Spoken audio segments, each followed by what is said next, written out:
Welcome to part 30 of the Ultimate Unsolved Mysteries Iceberg. In this series, we deep dive cases including true crime, mysterious disappearances, myths and legends, strange events, internet mysteries, and more. I upload about 5 times per week, so make sure to subscribe and hit the notification bell for a constant stream of high-quality content. Stevie Wonder isn't blind. This is a recommendation by community member Zombie 101 Lover. And remember to comment your suggestions below. The theory that Stevie Wonder is not actually blind has been a topic of fascination amongst many for years at this point, and has at this point become a full-blown internet urban legend. This idea originated from a mixture of anecdotal evidence and public appearances that allegedly seem peculiar for someone who is blind. This theory, advocated for by people who I've dubbed Wonder Truthers, suggests that the renowned musician has been faking his blindness for his entire career. The discussion around this topic has been fueled by various instances cited by celebrities, athletes, and internet users. The theory first gained notable attention in 2005 on an online forum, where a member mentioned an interview with musician Boy George about Stevie Wonder. In this interview, Boy George humorously recounted an event where Stevie Wonder playfully put his hands around his neck at a party. This prompted forum users to question Wonder's ability to perceive his surroundings. I note that when the theory was first proposed, the theory was not that Stevie Wonder isn't blind, but rather that he is not 100% blind. This incident, amongst others, sparked a widespread online discussion. The narrative further expanded with a YouTube video posted in 2011, showing Wonder apparently reacting to a falling microphone during a performance.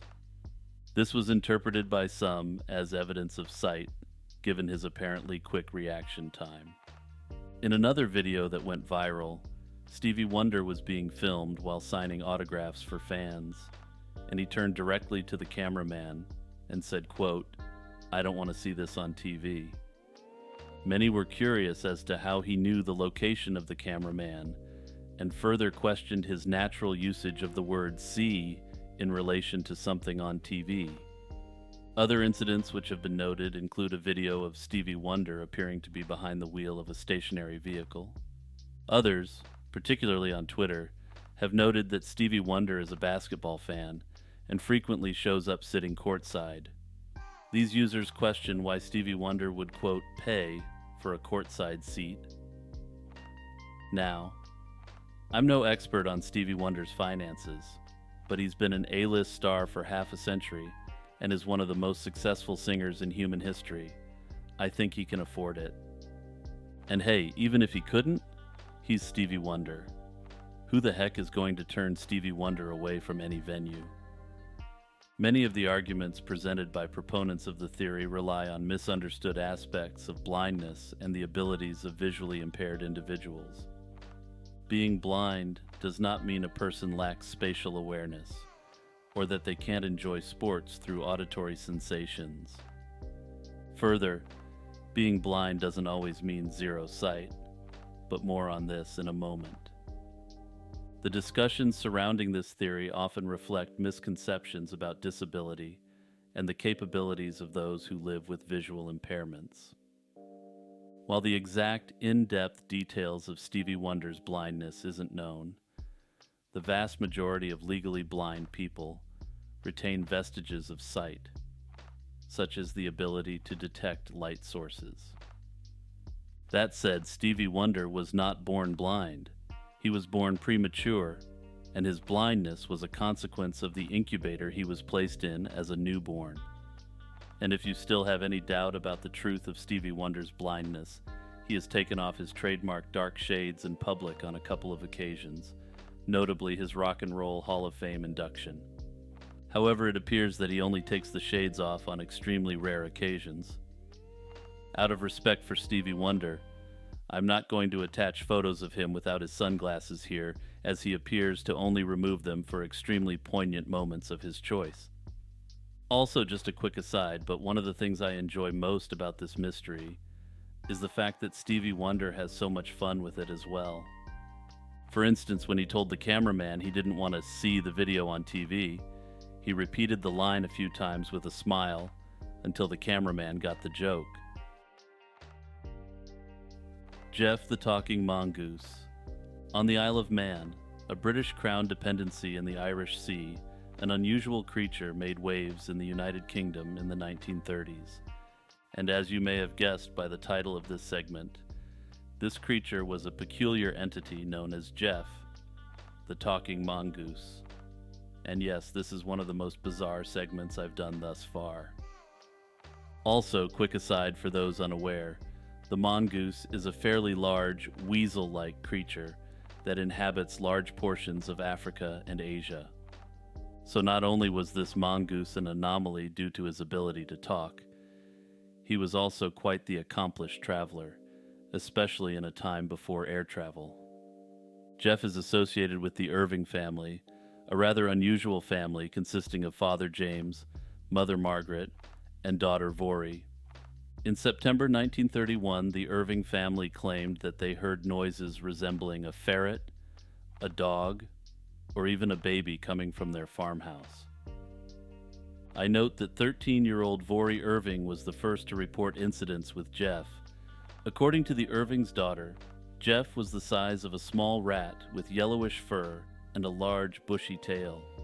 It resembled a mongoose, communicated with them in a human-like voice, and displayed an astonishing level of intelligence. Notably, according to Vori, Jeff described himself as a, quote, extra clever mongoose. My experience with mongoose isn't extensive, I'll admit. I've seen one in a zoo once. But in comparison to that mongoose, Jeff was a certified genius. The mysterious creature claimed to have been born in New Delhi, in India, in 1852, before relocating to the Isle of Man. Also, by way of quick historical note, New Delhi wasn't built until 1911, a minor historical error, which we can probably attribute to Jeff being a literal mongoose. The Irvings made numerous unusual claims about Jeff and their interactions with him. Further, I note that while initially Jeff had been reported by Vori, James and Margaret also claimed to interact with the mysterious mongoose as well. They claimed that Jeff guarded their house, alerted them of the arrival of people or animals, and extinguished the stove when someone forgot to turn it off. They also claimed that he served as an alarm clock when they overslept. Jeff was perhaps channeling his inner rooster. Or perhaps he actually transformed into a rooster. Because guess what? Jeff the Magic Mongoose could also shapeshift. According to the Irvings, Jeff turned into a cat and hunted mice. Given that mongoose are extremely proficient mouse hunters, I question why he had to become a cat. But who am I to question the wisdom of a shape-shifting magical mongoose? Jeff was paid for his services in the form of cookies, crumpets, and chocolates, as well as the occasional banana, which upon extensive research are items not part of the typical mongoose diet. For reference, the mongoose is famous for its ability to fight and consume venomous snakes. This suggests a potential reason why Jeff immigrated from India to the Isle of Man. He was probably looking for a place with no venomous snakes. Jeff just wanted to enjoy his retirement munching on crumpets and cookies while sipping tea with the Irvings. Fortunately, this story occurred in the 1930s, so there must be photographic evidence of Jeff, right? Well, that's where you'd be wrong. Vori tried photographing him, but Jeff refused to sit still, claiming that he believed the camera to be a trap. Once the story of Jeff broke, others attempted to capture the creature, or at least get a picture of the mystic mongoose. However, despite efforts to capture or photograph Jeff, he remained elusive, only occasionally revealing himself to the Irvings. In terms of theories as to what Jeff the mystical mongoose actually was, there are a number of interesting hypotheses. The Irvings maintained that Jeff was a legitimate supernatural mongoose, a theory which attracted numerous supporters at the time. Others have speculated that Jeff was an imaginary friend of Vori, the Irving's daughter, that in essence took on a life of its own. Under this theory, Jeff wasn't a hoax, but rather a psychiatric condition, which first manifested in Vori and subsequently spread throughout the family. This theory is supported by the fact that shared psychosis, known more properly as shared delusional disorder, is a real condition. In this condition, one person initially forms a delusional belief during a mental break, and through means which are not entirely understood, imposes this belief on a third party. In this instance, the delusions and hallucinations with respect to the magic mongoose infected the family, with everyone eventually seeing it and interacting with it. Others have speculated a less extreme form of this, suggesting that the parents were induced into a mass hysteria-type event related to the mongoose. Under this theory, the parents weren't fully inculcated into the delusion, but experienced some symptoms related to the mongoose, and simply went along with it. This theory draws heavily upon a leading contemporaneous hypothesis that the mongoose was a ventriloquist trick pulled off by Vori. Another popular theory is that the mystical mongoose was simply a hoax that got out of hand, designed by a bored teenager living on an isolated island. For the next little bit, I'll ask you to put yourself in Vori's shoes. Imagine you're a lonely teenage girl living on an isolated farm on an isolated island. Perhaps you make up the magical talking mongoose to feel special, or perhaps just not so lonely. One day, you tell your parents about your cool new friend, Jeff the mystical mongoose, who immigrated to the island from India. To your shock and surprise, your parents go all in on it. Wow, Vori, a mystical mongoose. This is so utterly believable. We should alert the papers and the authorities. And from there, everyone is kind of just roped into continuing to make up stories about the mongoose in a vain effort to save face. But to get back to the case itself, physical evidence of Jeff's existence was unearthed by investigative journalists. Jeff's supposed hairs were sent for examination, and it was concluded that the hairs resembled those of a long-haired dog. Also, total aside, which I'm inserting here for no reason whatsoever, the Irvings happened to own a big old sheepdog with long hair. Interestingly, a journalist pulled a few hairs from the family's dog and observed that the hairs were identical to Jeff's hairs previously provided by the Irvings. Again, I'm sure this is yet another coincidence. Impressions of Jeff's tooth marks were analyzed along with the claw imprints. Notably, the claw imprints didn't match a mongoose or any known animal. In another truly bizarre coincidence, it was noted that the teeth marks were likely made by a dog. Of course, that can easily be explained away by Jeff shape-shifting into a dog to leave teeth marks. Remember, this is a magical shape-shifting mongoose here. In 1970, British journalist Walter McGraw tracked down Vori Irving and persuaded her into an interview. Vori stated that other children ridiculed her and her family, to the point where she had to leave the Isle of Man to escape the ridicule she received. When McGraw asked whether or not Jeff had really been a mongoose, and whether Jeff was real, Vori maintained her story.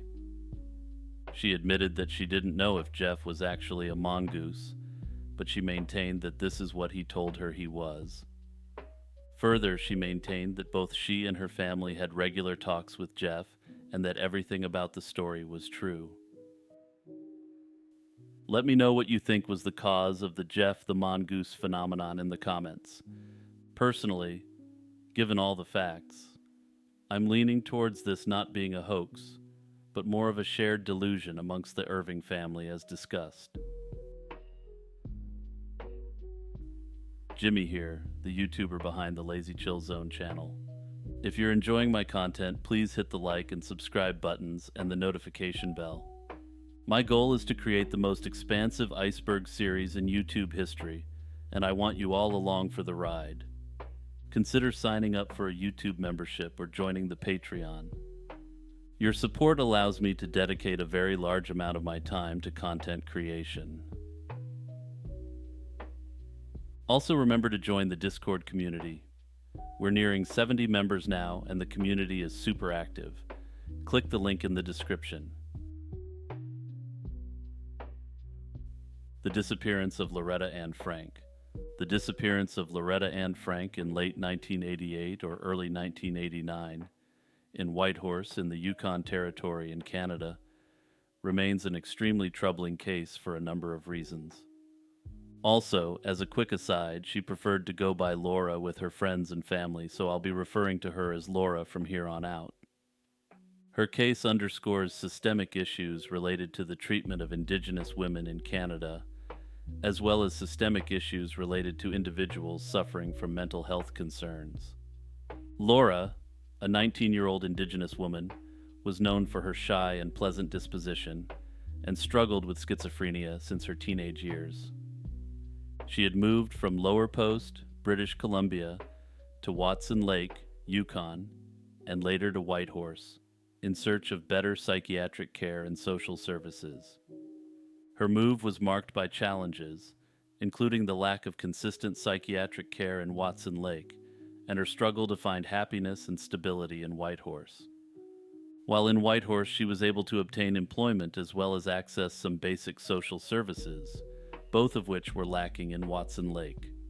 Notably, she was treated by a changing cast of traveling psychiatrists and was unable to ever build up a working relationship with any specific individual.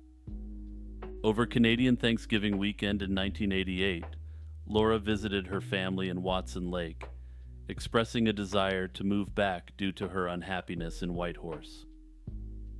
Despite her family's concerns about the lack of resources in Watson Lake, she returned to Whitehorse, after which her family lost all contact with her. Rumors suggested Laura might have been involved with a man from Haines, Alaska, but no substantial information ever emerged about this relationship. Unfortunately, no verified sightings of her have occurred since she went missing, leaving more questions than answers. Her family's search was met with frustration and apathy, as early reports to the police were seemingly dismissed. Notably, her sister-in-law reported Laura missing virtually immediately, and the local RCMP detachment advised her she was a runaway. Numerous follow-ups were made with local authorities, with Laura's friends and family insisting that she had not run away. In a disgraceful move, despite constant reporting of Laura's disappearance, the police didn't officially acknowledge her disappearance until 1993. This initial delay hampered the ability for any meaningful progress into her disappearance, and just showed a level of extreme apathy towards an extremely vulnerable young woman. In an unfortunate turn of events, despite overwhelming evidence of early reports as to Laura's disappearance, an RCMP spokesperson maintained as late as 2015 that no report was made. Instead, this spokesperson advised that no file was opened until 1993, completely missing the point that Laura's family had been repeatedly turned away when trying to report her missing.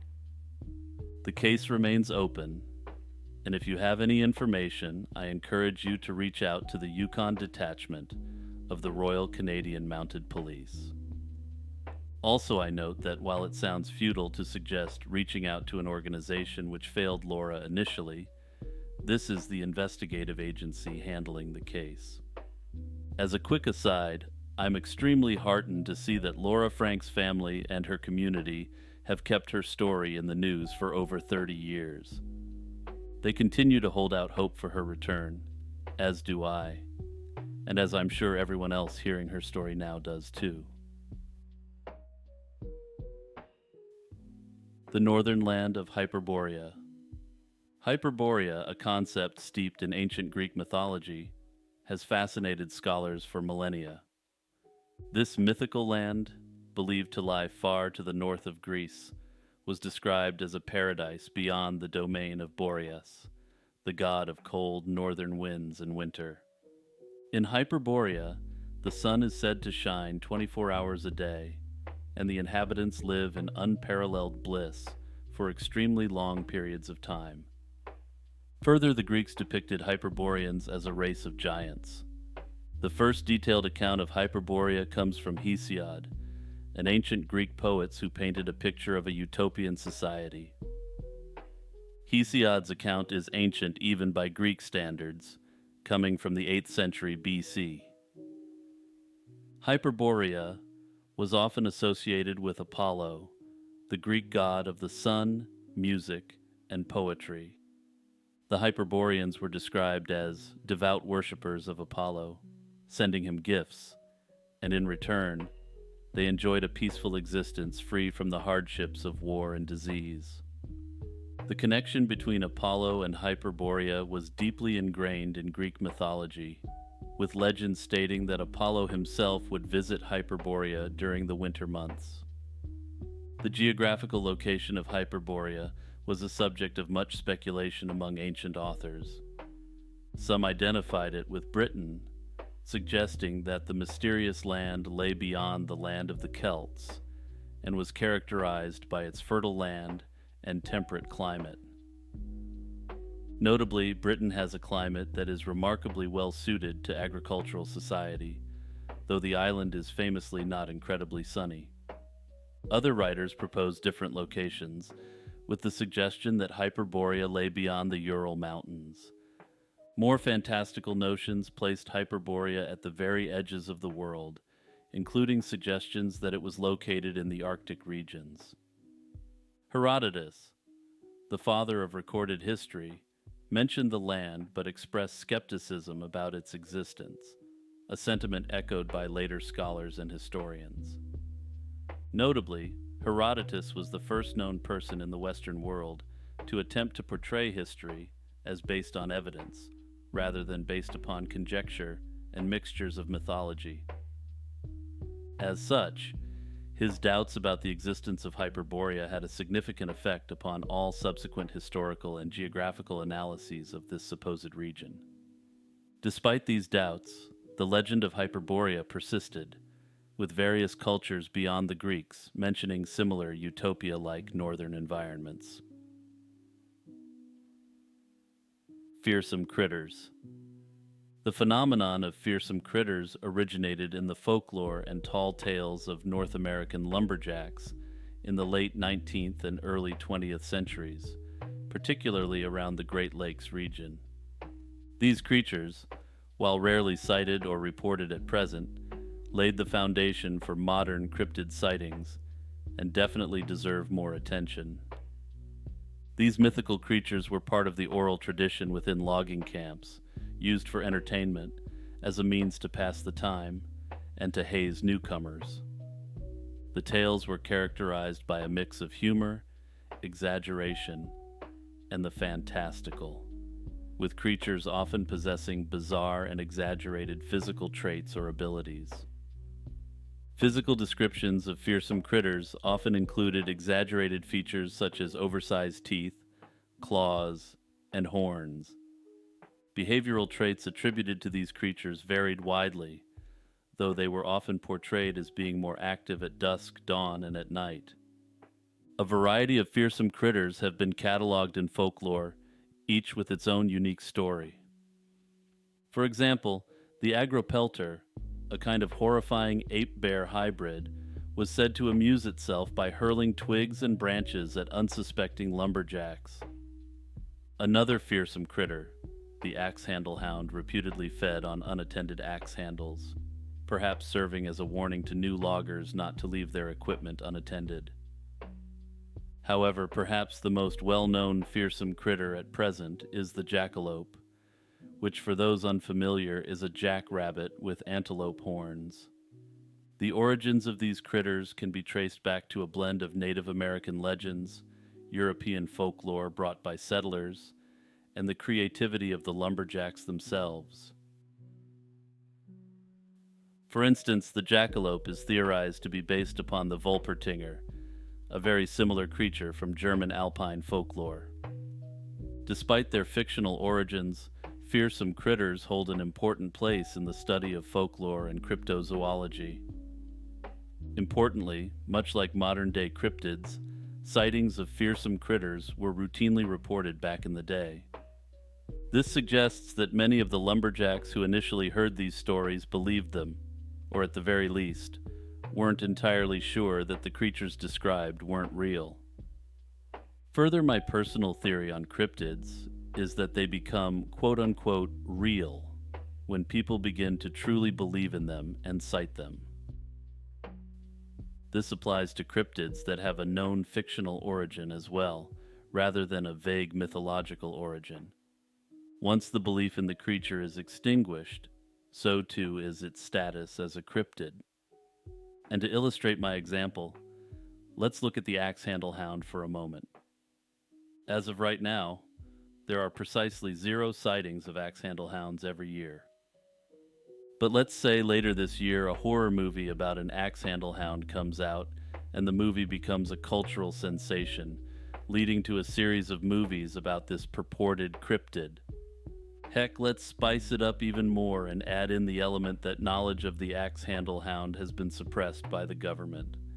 Now give it a couple years, and I guarantee there will be kids who are afraid to go on a wilderness hike with their parents because their friends claim to know someone who encountered one. And at that point, what's the difference between an axe-handle hound report and a report of any other cryptid? The Daidarabotchi. The Daidarabotchi is a fascinating yokai from Japanese folklore, embodying the colossal and the mysterious. This yokai, or supernatural creature, is depicted as a giant of such immense proportions that its actions have profoundly shaped the landscape of Japan. During previous discussions of yokai in this series, we've learned that most of these creatures, despite appearing ancient, are actually from the Edo period starting in the 17th century. The Daidarabotchi, on the other hand, is actually an ancient tradition, with the first known written record of it being from the 8th century AD. The Daidarabotchi belongs to a class of yokai that are so large they are often mistaken for mountains or are believed to have created lakes and ponds with their footprints. Various regions in Japan have their own tales and local names for Daidarabotchi, underscoring the widespread cultural impact of this mythological giant. The lore surrounding it suggests that many of Japan's geographical features were formed by it laying down to rest or walking. Other local traditions suggest that small mountains are actually sleeping ones, which have become covered with vegetation. I note that given the ancient origins of this yokai, this creature also provides insight into early Japanese history. For instance, there's an early story from the mid-portion of the first millennium AD, which indicates that a Daidarabotchi physically went to Korea and brought additional land and people to Japan.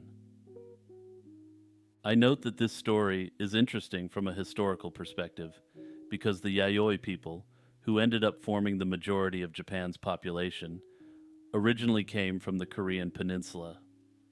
These people are speculated to have come over to the Japanese archipelago between 300 BC and 300 AD, wherein they began to displace and integrate the native Jomon peoples. This suggests to me that this yokai may have been created partly out of the cultural memory of this migration. Remember to check out the Patreon and the YouTube membership.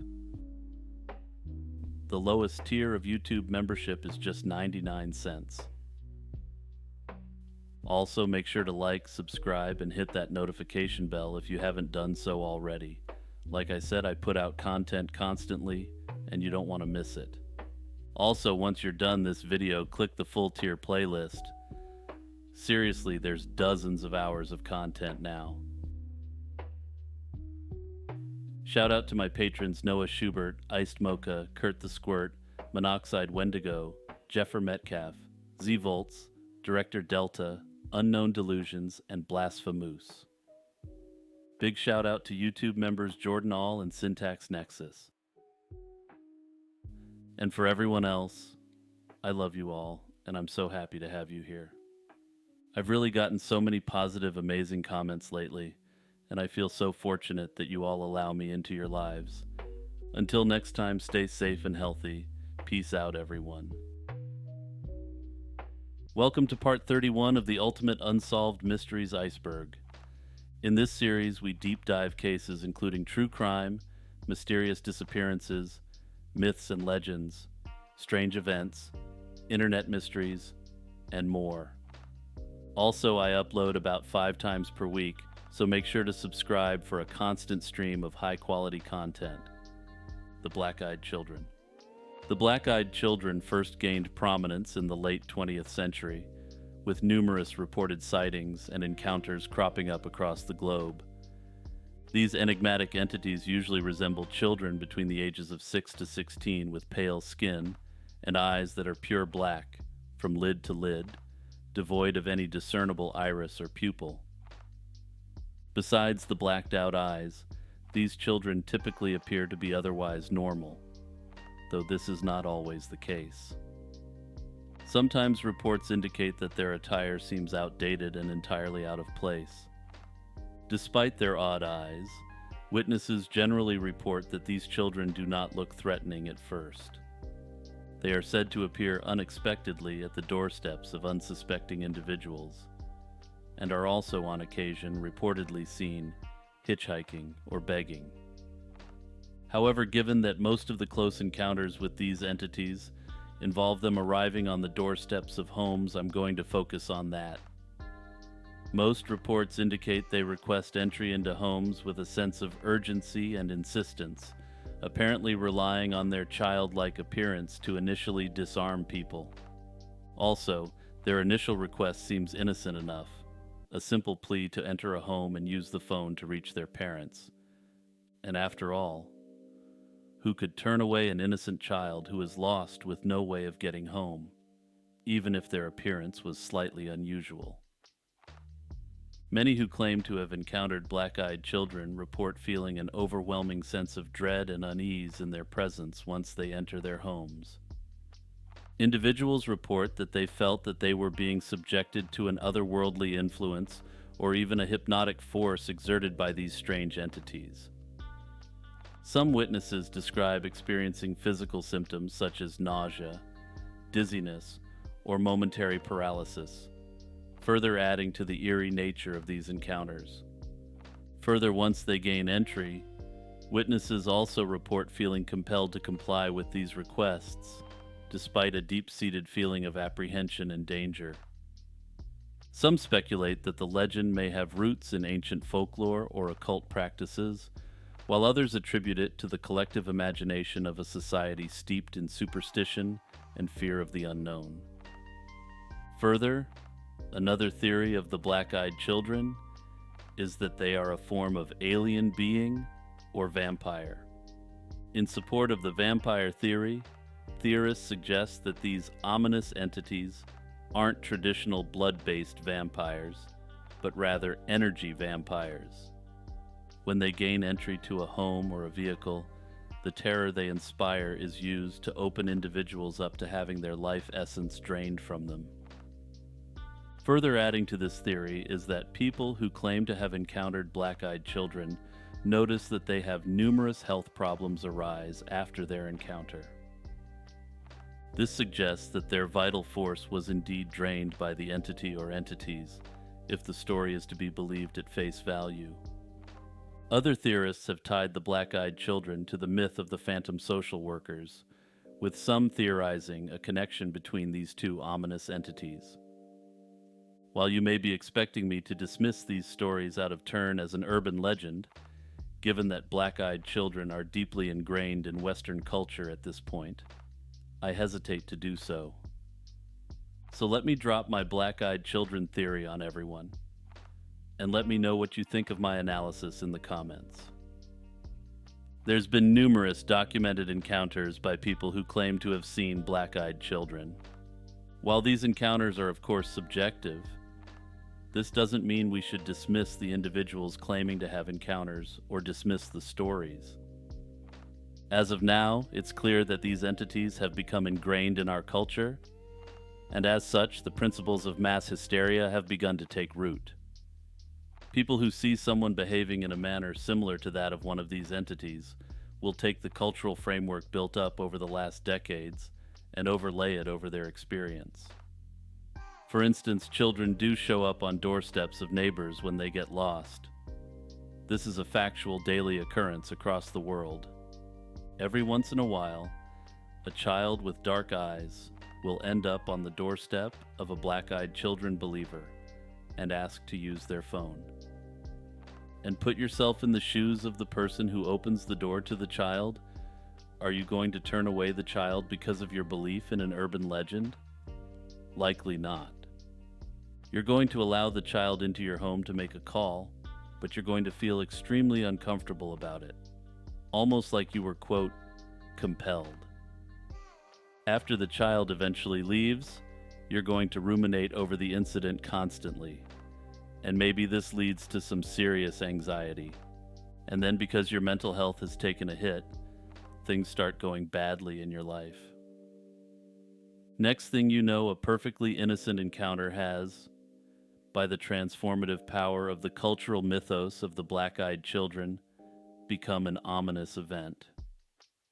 In short, just because black-eyed children don't exist on a balance of probabilities doesn't mean they aren't real to those who experience encounters.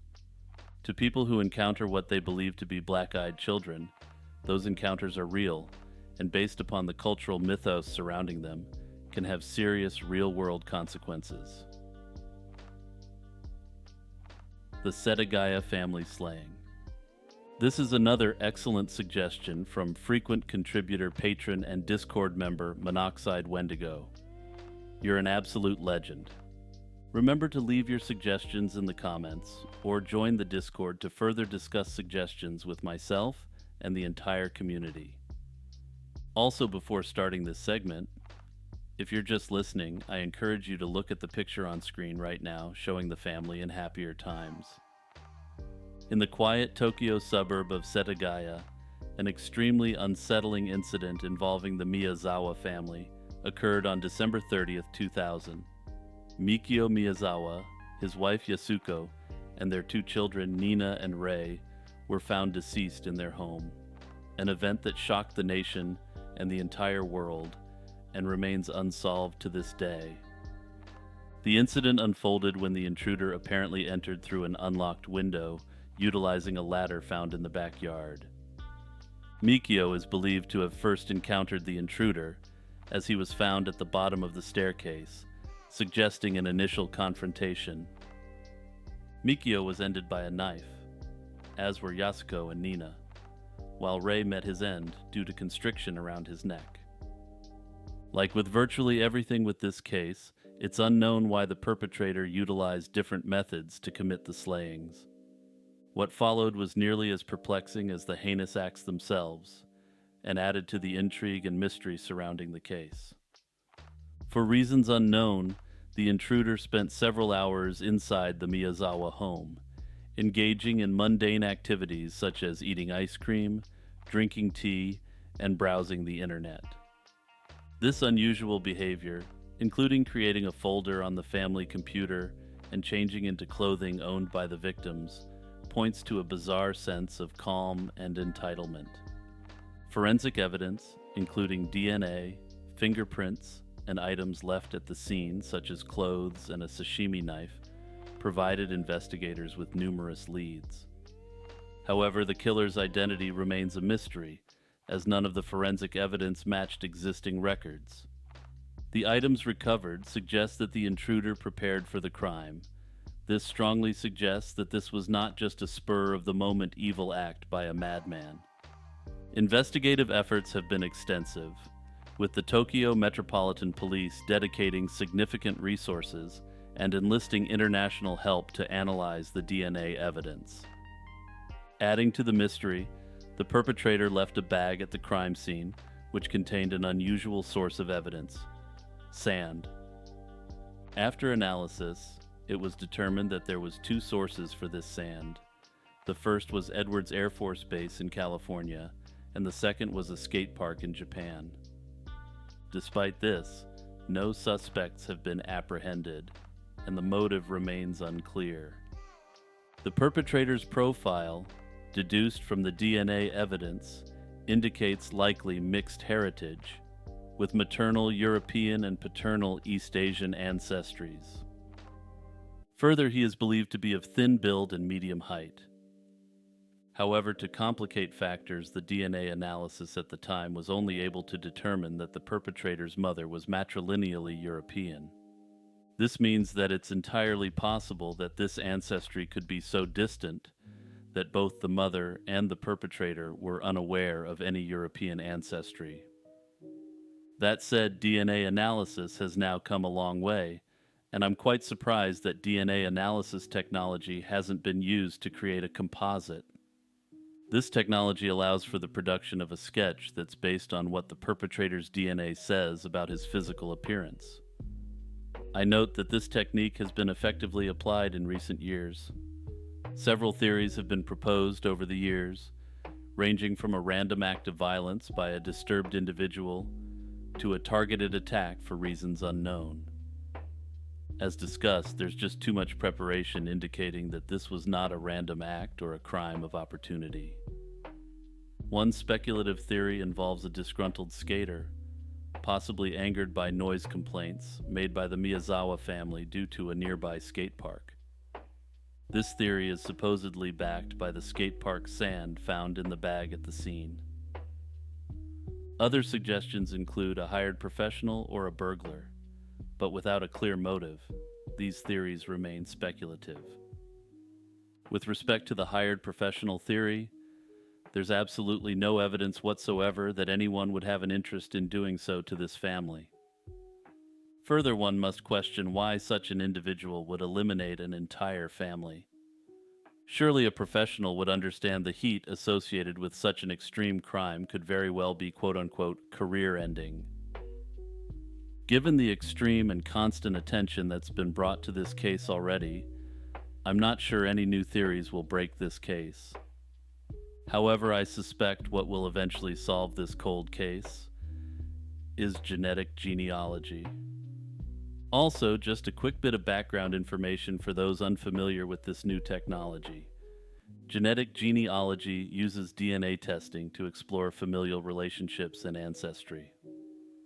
By analyzing specific regions or markers in DNA, investigators can discover relatives, trace lineage, and explore ethnic origins.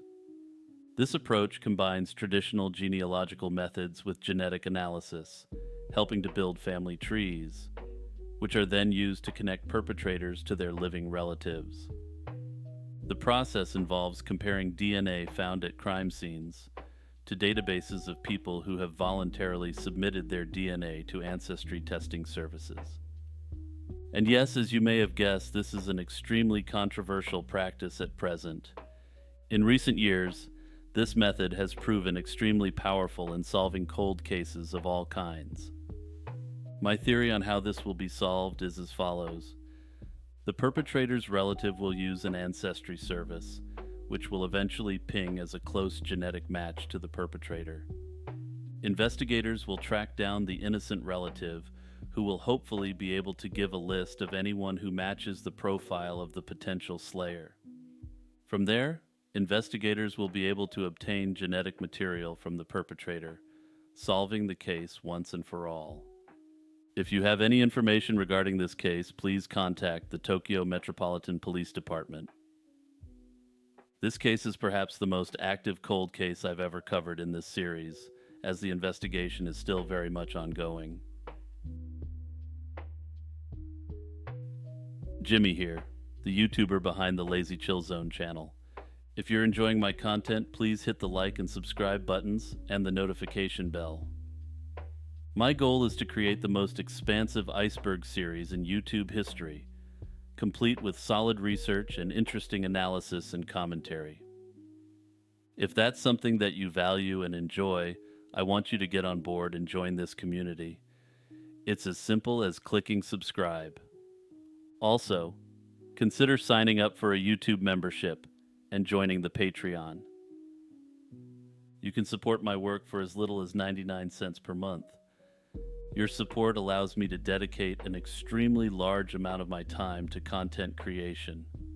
Further, your support also allows me to tackle more difficult issues that risk demonetization. Also, remember to join the Discord community. We're nearing 80 members now, and the community is super active. Click the link in the description. The mysterious disappearance of Jim Thompson. Jim Thompson, known as the Thai Silk King, was an American businessman and former OSS officer, renowned for revitalizing the Thai silk industry in the mid-20th century. Notably, the Office of Strategic Services was the precursor to the CIA. So let's just say Mr. Thompson had some connections in high and shadowy places. His mysterious disappearance in 1967 during a visit to Malaysia's Cameron Highlands has sparked decades of speculation and investigation. On March 26, 1967, Thompson went for a walk in the highlands and never returned. Despite extensive searches involving over 500 people, including police, soldiers, and local trackers, no trace of him was ever found. Thompson's background in intelligence during World War II and his significant role in international silk trade have led to various speculative narratives.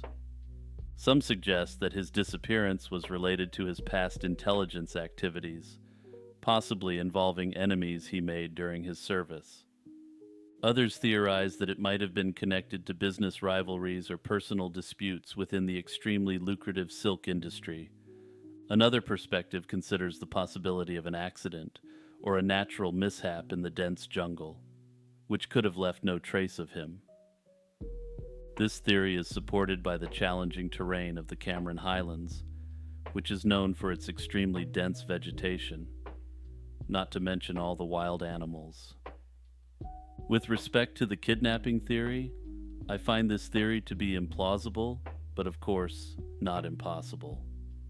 Thompson was well known to be extremely wealthy, and as such, anyone who kidnapped him would be well aware that he was worth much more alive than deceased. Further, no ransom note or demands were ever received at any point. Interestingly, some people who knew him suggest that he did disappear of his own free will, having grown world-weary and tired of the complexities of his life. Interestingly, there were a number of sightings of Jim Thompson in Tahiti, though they have not been confirmed. Also, unlike other cases where people simply toss out the "hey, maybe they disappeared of their own volition" hypothesis with zero circumstantial evidence, this isn't the case here. Jim Thompson's extensive connection to the most powerful international intelligence apparatus in the world suggests that he likely had the means to acquire a new and credible identity. Further, others theorize that the entirety of his business in Southeast Asia may have been a front for intelligence activity. There's no direct evidence for this theory other than the commonly held belief that once you're in the intelligence community, you're never truly out of it, especially at Jim Thompson's level. At any rate, over the years, the lack of conclusive evidence and the enduring allure of Thompson's story have kept public interest alive. The Nukekubi. The Nukekubi is a fascinating entity from Japanese folklore, known as a yokai. If you've watched this entire series up until this point, you're familiar with yokai by now. But if not, or if you need a reminder, yokai encompass a wide variety of phenomenon. These creatures include cryptids, spirits, and ghosts, minor gods, demons, and other supernatural or paranormal phenomena.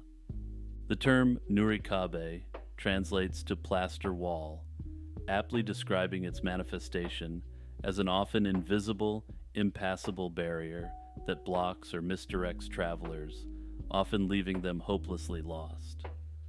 This yokai is particularly associated with the coastal areas of Fukuoka Prefecture, though its stories are widespread across Japan. Historically, the creature is cited in various folklore accounts as an impediment to travelers, who who would encounter this invisible wall and find themselves unable to proceed along their path. It was typically blamed for the mysterious disappearances or lateness of individuals, particularly during the night. Some legends associated with the creature suggest that it worked in conjunction with other supernatural entities to force travelers to take detours into perilous areas. Once the travelers were off the main path, the creature's quote-unquote partner in crime would assail the unsuspecting traveler. This phenomenon could be resolved by striking the lower part of the wall, which would cause the Nukekubi to disappear and allow the traveler to continue on their journey. The origins of the Nukekubi are murky. Further, unlike other prominent yokai, this one appears to predate the Edo period. One theory suggests that its legend began as an explanation for the delayed or non-arrival of travelers, possibly exacerbated by natural phenomena such as dense fog. Another interesting perspective links the appearance of the creature to the increasingly heavy usage of plaster walls in Japanese building practices. Another traditional explanation for the creature is that they aren't actually an independent form of yokai, but rather that they are the result of tanuki magic. Under this theory, a tanuki, also known as a Japanese raccoon dog, shapeshifts into a wall to play a cruel practical joke on travelers. Also, interestingly, the concept of this yokai has been adopted quite heavily into Japanese video games.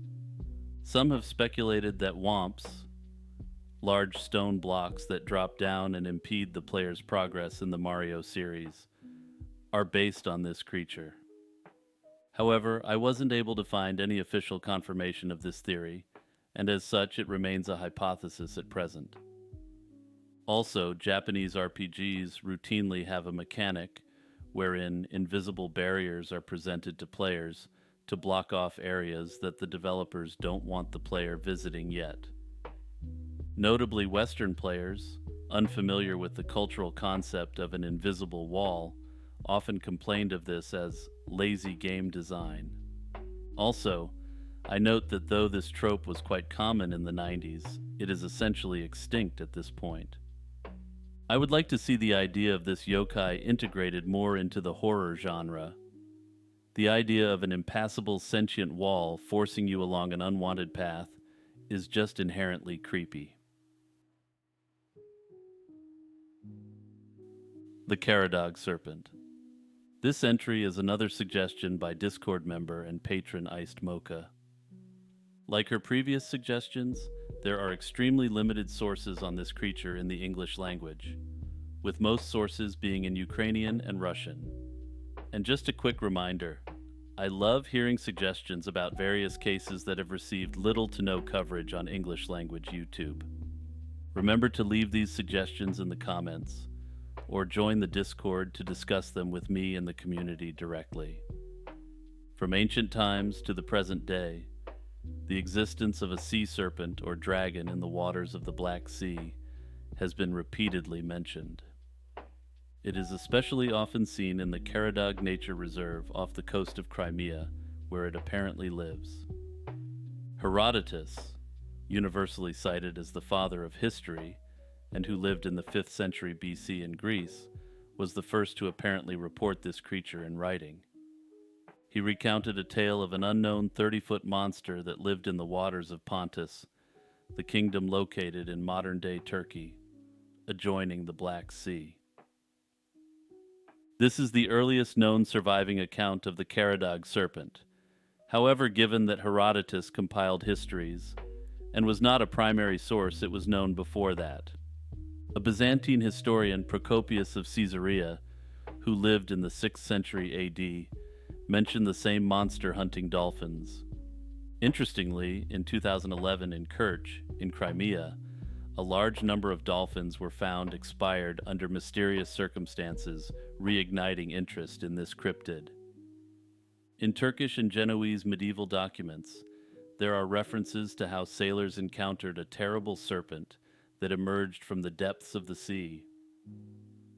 Also, to give a bit of historical background for those unaware, the Italian trading city of Genoa, controlled large portions of Crimea in the medieval period and into the Renaissance era. A similar case of a sea serpent sighting was described by an English merchant traveling along the Black Sea in the 16th century. The Crimean legend describes a giant scaled snake with a dog's head and a horse's mane, which brought a lot of trouble to the locals of the valley. The Karadog serpent, according to the legend, is an amphibious creature, adding to the horror associated with it. It can live on land and in water, and is said to move throughout the entire peninsula, occasionally raiding into the countryside. The creature is associated with the local mountain Karadag, the remnant of an ancient volcano with regular eruptions resulting in the appearance of underwater caves that retain heat. Some theorists are convinced that this is the factor that became the catalyst for the appearance of the monster. It has been proposed that the creature, being cold-blooded, enjoys the heat associated with the ancient volcano.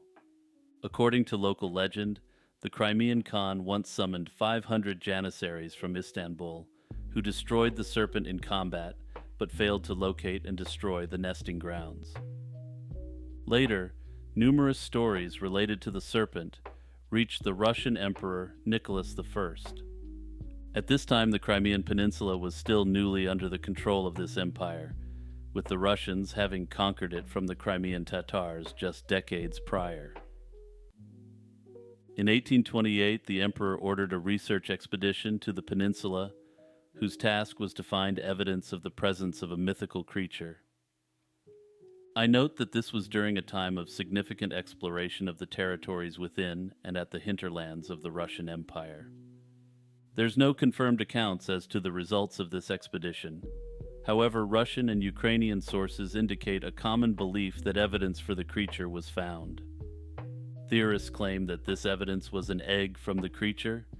However, even if, quote, evidence was brought back to the Russian emperor, this doesn't necessarily make it true. For instance, Kublai Khan, who possessed functionally infinite wealth and near unlimited power, also had numerous purported cryptid artifacts such as eggs from the rock. These eggs were likely, of course, ostrich eggs sold at great value by being associated with a mythical giant eagle. But let's get back to the Karadog serpent for a moment. It seems implausible that a breeding population of giant sea serpents could inhabit such a small territory and remain virtually unnoticed for such an extensive period of time. My hypothesis is that many of the Karadog serpent sightings can be explained by a famous local fish, the beluga sturgeon. The largest reported beluga sturgeon was 23 feet long, and their bodies appear serpentine when viewed from the surface. Further, this misidentification explains how numerous cultures who interacted with the Black Sea over the course of the last 3 millennia have all reported a similar sea serpent. And to go back to the beginning, I note that Herodotus, in the first recorded explanation for this creature, noted the length to be 30 feet, remarkably close to the maximum beluga sturgeon size. And before you go and comment and say that this isn't actually remarkably close, there's something to think about. Consider that Herodotus never saw one or measured one, but was relying on the reports of notoriously unreliable and superstitious sailors. Make sure to check out the Patreon and the YouTube membership. Your support allows me to keep producing content at a high rate and take on more difficult topics that risk demonetization. Also, make sure to like, subscribe, and hit that notification bell if you haven't done so already. Like I said, I put out content constantly, and you don't want to miss it. Also, click the full tier playlist. There's literally dozens of hours of content for you to explore, with new content being added virtually daily. Shout out to my patrons Noah Schubert, Iced Mocha, Kurt the Squirt, Monoxide Wendigo, Jeffer Metcalf, Z-Volts, Director Delta, Unknown Delusions, and Blasphemoose. Big shout out to YouTube members Jordan All and Syntax Nexus. And for everyone else, I love you all and I'm so happy to have you here. Thank you for being a part of this growing community, and I look forward to having you back again. Until next time, stay safe and healthy. Peace out, everyone. Welcome to part 32 of the Ultimate Unsolved Mysteries Iceberg. Let's get to the cases. The Disappearance of Jim Donnelly. On June 21st, 2004, Jim Donnelly, a 43-year-old scientist and father of two from East Auckland, New Zealand, vanished without a trace. His disappearance has prompted extensive investigations, numerous theories, and a lingering cloud of mystery over the Glenbrook steel mill where he was last seen. Jim Donnelly's day started ordinarily as he left for work at the steel mill, where he had been employed for nearly 2 decades. Jim never attended the shift handover meeting he was due at, and no subsequent activity was recorded on his computer. Notably, a muffin was found on his desk, as was his routine, all but confirming Jim had at least visited his desk. The initial search was extensive, covering the mill grounds, nearby paddocks, beaches, waterways, and bushland. Despite these apparently exhaustive efforts, no substantial clues were uncovered immediately. 5 days after his disappearance, a potentially significant discovery was made at the mill. Jim's hard hat, along with his work ID card, Palm Pilot, safety glasses, credit card, cash, and a work key, were found beside an acid vat. Notably, the vat's acid was not strong enough to cause complete destruction, but his house keys were missing, and no remains were found. One of the most troubling aspects of this case was the unidentified car observed in the mill parking lot the night Jim disappeared. It mysteriously drove away when its driver noticed the police presence. This detail has fueled speculation about potential foul play or a staged disappearance, as it suggested an interrupted attempt to move Jim's car.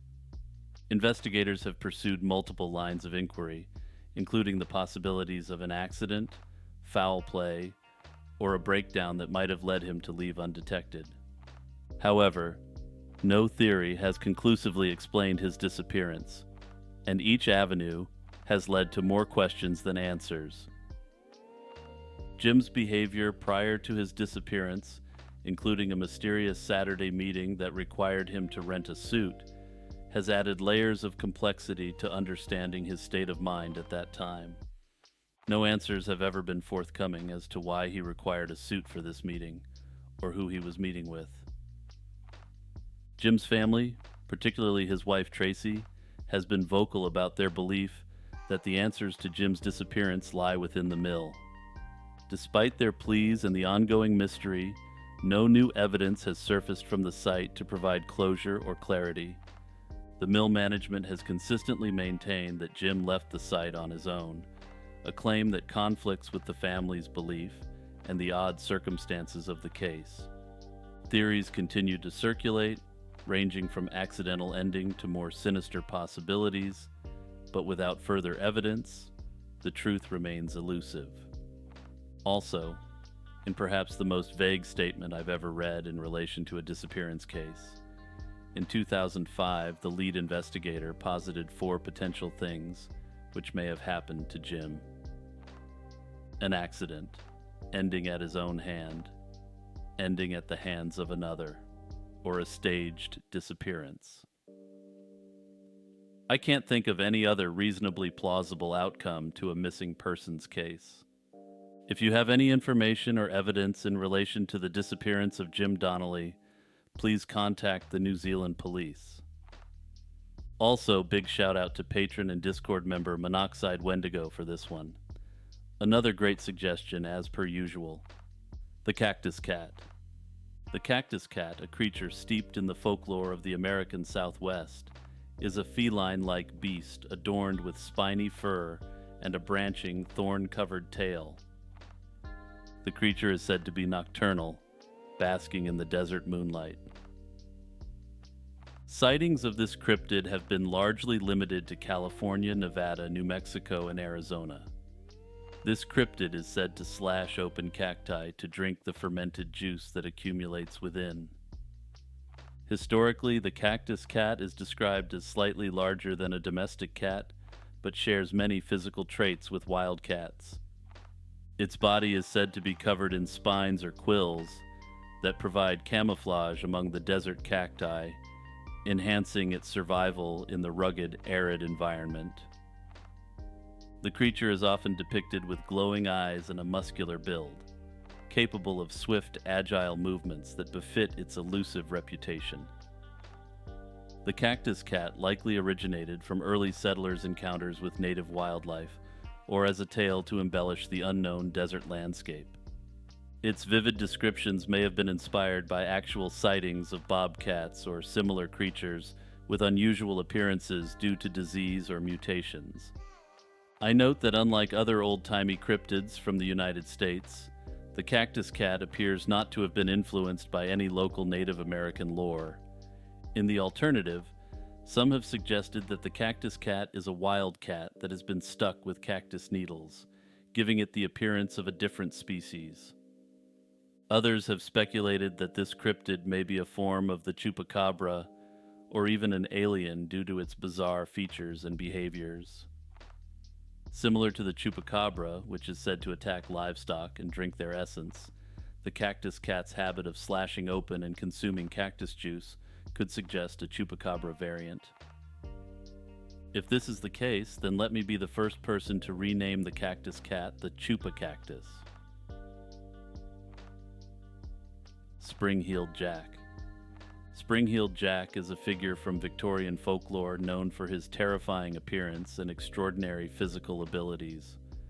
The legend began with sightings in 1837 in London, and over the years, the stories of Spring-heeled Jack morphed into a national phenomenon with reports of sightings across Great Britain.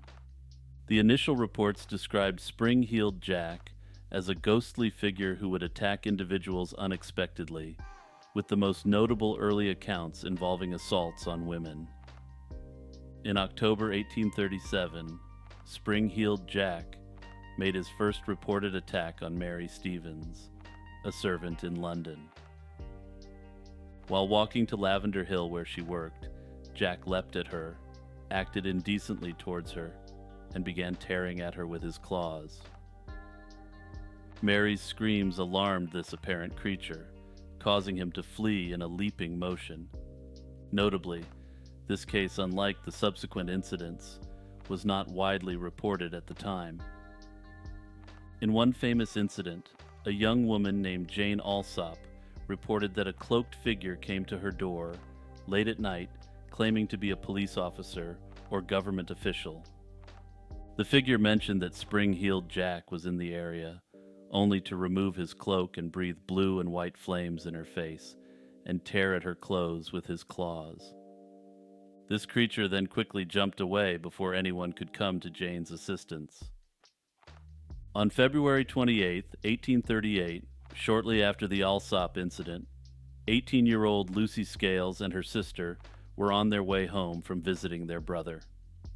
During her police interview, Lucy Scales recounted that while passing through Green Dragon Alley, they encountered a cloaked figure lurking in a corner. As Lucy approached, the figure expelled blue flame towards her face, blinding and terrifying her to the extent that she collapsed, suffering from violent fits for hours. Her brother, upon hearing screams, rushed to the alley and found Lucy on the ground, with her sister trying to assist her. They described the assailant as a tall, slender man, draped in a large cloak, holding a lantern. The attacker fled without further interaction. Despite thorough investigations and numerous interrogations, the police failed to identify or apprehend the culprit. Similar attacks, characterized by a figure who could emit flames and possessed metallic claws, continued to be reported throughout the 19th century. However, reports died down substantially. The last recorded Spring-heeled Jack incident is thought to have occurred in Liverpool in 1904. Theories about the true nature of Spring-heeled Jack varied widely. Some believed he was a man or a group of men using the disguise to terrify others, possibly as a form of social rebellion, as a way to harass women, or simply a macabre prank. This was supported by the suggestion that the Marquis of Waterford, known for his wild antics, might have been one of the people behind the early appearances. However, other explanations leaned towards the supernatural, with suggestions that he could be a malevolent spirit or minion of the devil. Modern theories propose that he could be an extraterrestrial being due to his unnatural abilities and characteristics, though this theory was completely unknown contemporaneously. Another modern science-based theory is that Spring-Heeled Jack was a form of mass hysteria. This occurred during a period marked by profound social change, including mass urbanization and industrialization. Individuals were on edge. Many people had left behind the comfort of rural life, where individuals had dwelled together with the same families for literal centuries. They left behind lives where everyone knew everyone, for lives where virtually everyone was a complete and total stranger. And it's not just that everyone knew everyone in the countryside, but that everyone knew everyone going back generation upon generation. As such, according to the mass hysteria theory, reports of the initial incidents were likely to fuel this collective unease and lead to mass panic amongst a populace primed for anxiety. Further, Spring-Heeled Jack's extraordinary abilities, like leaping great heights and breathing fire, bear the hallmarks of urban legend rather than genuine phenomena. However, the fact was that credible and reliable people had interactions with this supposed entity, and that cannot be dismissed. As sightings spread, they were amplified by sensationalist media of the time, which thrived on the public's fear of the unknown and the unexplained. While the true nature of this creature will never be known, given the terror he invoked, it's no surprise that the legend of Spring-Heeled Jack has persisted long after his sightings have stopped. He became a staple character in Victorian folklore, and has seen a great resurgence in interest all around the world in the early 21st century. As given how popular Spring-Heeled Jack has become, it wouldn't surprise me if genuine sightings of the creature begin again at some point. Jimmy here, the YouTuber behind the Lazy Chill Zone channel. If you're enjoying my content, please hit the like and subscribe buttons and the notification bell. Also, consider signing up for a YouTube membership or joining the Patreon. Your support allows me to focus all my efforts on content creation. Also, remember to join the Discord community. We're nearing 80 members now, and the community is super active. Click the link in the description. The Chronovisor. The Chronovisor is an alleged time-viewing device, reportedly developed by Father Pellegrino Ernetti, an Italian priest and exorcist, during the mid-20th century. According to Ernetti, this device enabled users to view and hear events from the past, like a television tuning into events throughout history. The most sensational of these claims includes observations of Jesus Christ's end and other biblical events. Other notable historical figures and events, such as speeches by Roman Senator Cicero and the end of Julius Caesar, were also noted to be viewable. Ernetti's descriptions suggest that the Chronovisor worked through the use of specialized antennae made from mysterious metals, capable of capturing sound and light waves across the spectrum. This technology supposedly allowed it to record and project past events onto a screen, making it less of a time travel device and more of a viewer into history. Despite the intriguing nature of Ernetti's claims, they have been met with significant skepticism and controversy. Critics have pointed out that no concrete evidence of the device's existence has ever been presented. The key piece of supposed evidence, a photograph depicting Jesus, was later arguably debunked as a manipulated image for resembling a sculpture. I've attached the image of Jesus in his final days, reportedly taken through the Chronovisor, and this is one you likely want to see if you're just listening. The debate over the Chronovisor's existence is further complicated by the Vatican's secretive stance on the matter. While the Church has not confirmed the existence of such a device, a Vatican decree from 1988 threatening excommunication for its use. This has fueled speculation about its possible reality and potential misuse. However, skeptics noted that the decree may also have been issued to prevent deterioration of Church doctrine. In his later years, amidst growing skepticism, Ernetti allegedly recanted his claims, stating that the stories about the Chronovisor were fabricated. His confession, however, is disputed, and some believe it was coerced by the Church, or factions within the Church, that wanted to suppress this wondrous technology. The true nature and existence of the Chronovisor remain shrouded in mystery, continuing to provoke both curiosity and skepticism. The coronal heating problem. The coronal heating problem is a long-standing challenge in solar physics, involving the question of why the sun's corona, the outer atmosphere, is significantly hotter than its surface. The sun's surface, or photosphere, is about 5,800 Kelvin, whereas the corona can reach temperatures in excess of 1 million Kelvin. This defies the general laws of physics that would typically prevent heat from moving from a cooler to a hotter area. This phenomenon was first noted when scientists observed spectral lines from highly ionized iron and calcium atoms during solar observations. These observations revealed that the corona was much hotter than the photosphere, prompting questions about the mechanisms that could transport and convert solar energy into the extreme heat. The main challenge of the coronal heating problem lies in explaining how this energy transfer occurs. Theories predominantly focus on non-thermal processes, since conventional thermal conduction would violate the second law of thermodynamics. These include wave heating and magnetic reconnection, particularly through events called nanoflares. These are tiny, intense flares thought to occur due to magnetic reconnection, which is the process where magnetic field lines from different magnetic domains collide and realign, releasing energy. Magnetic reconnection is supported by the observation of ultra-hot regions in the corona that suggest localized explosive heating events. Or to paraphrase the insane clown posse, magnetism, how does it work? Recent advances include the use of high-resolution imaging from instruments like NASA's High-Resolution Coronal Imager. These images have captured the dynamic, finely structured nature of the corona, hopefully providing further insight into its nature. The question of how exactly the sun's corona remains so much hotter than its surface continues to be a fundamental issue in astrophysics, driving ongoing research and debate within the scientific community.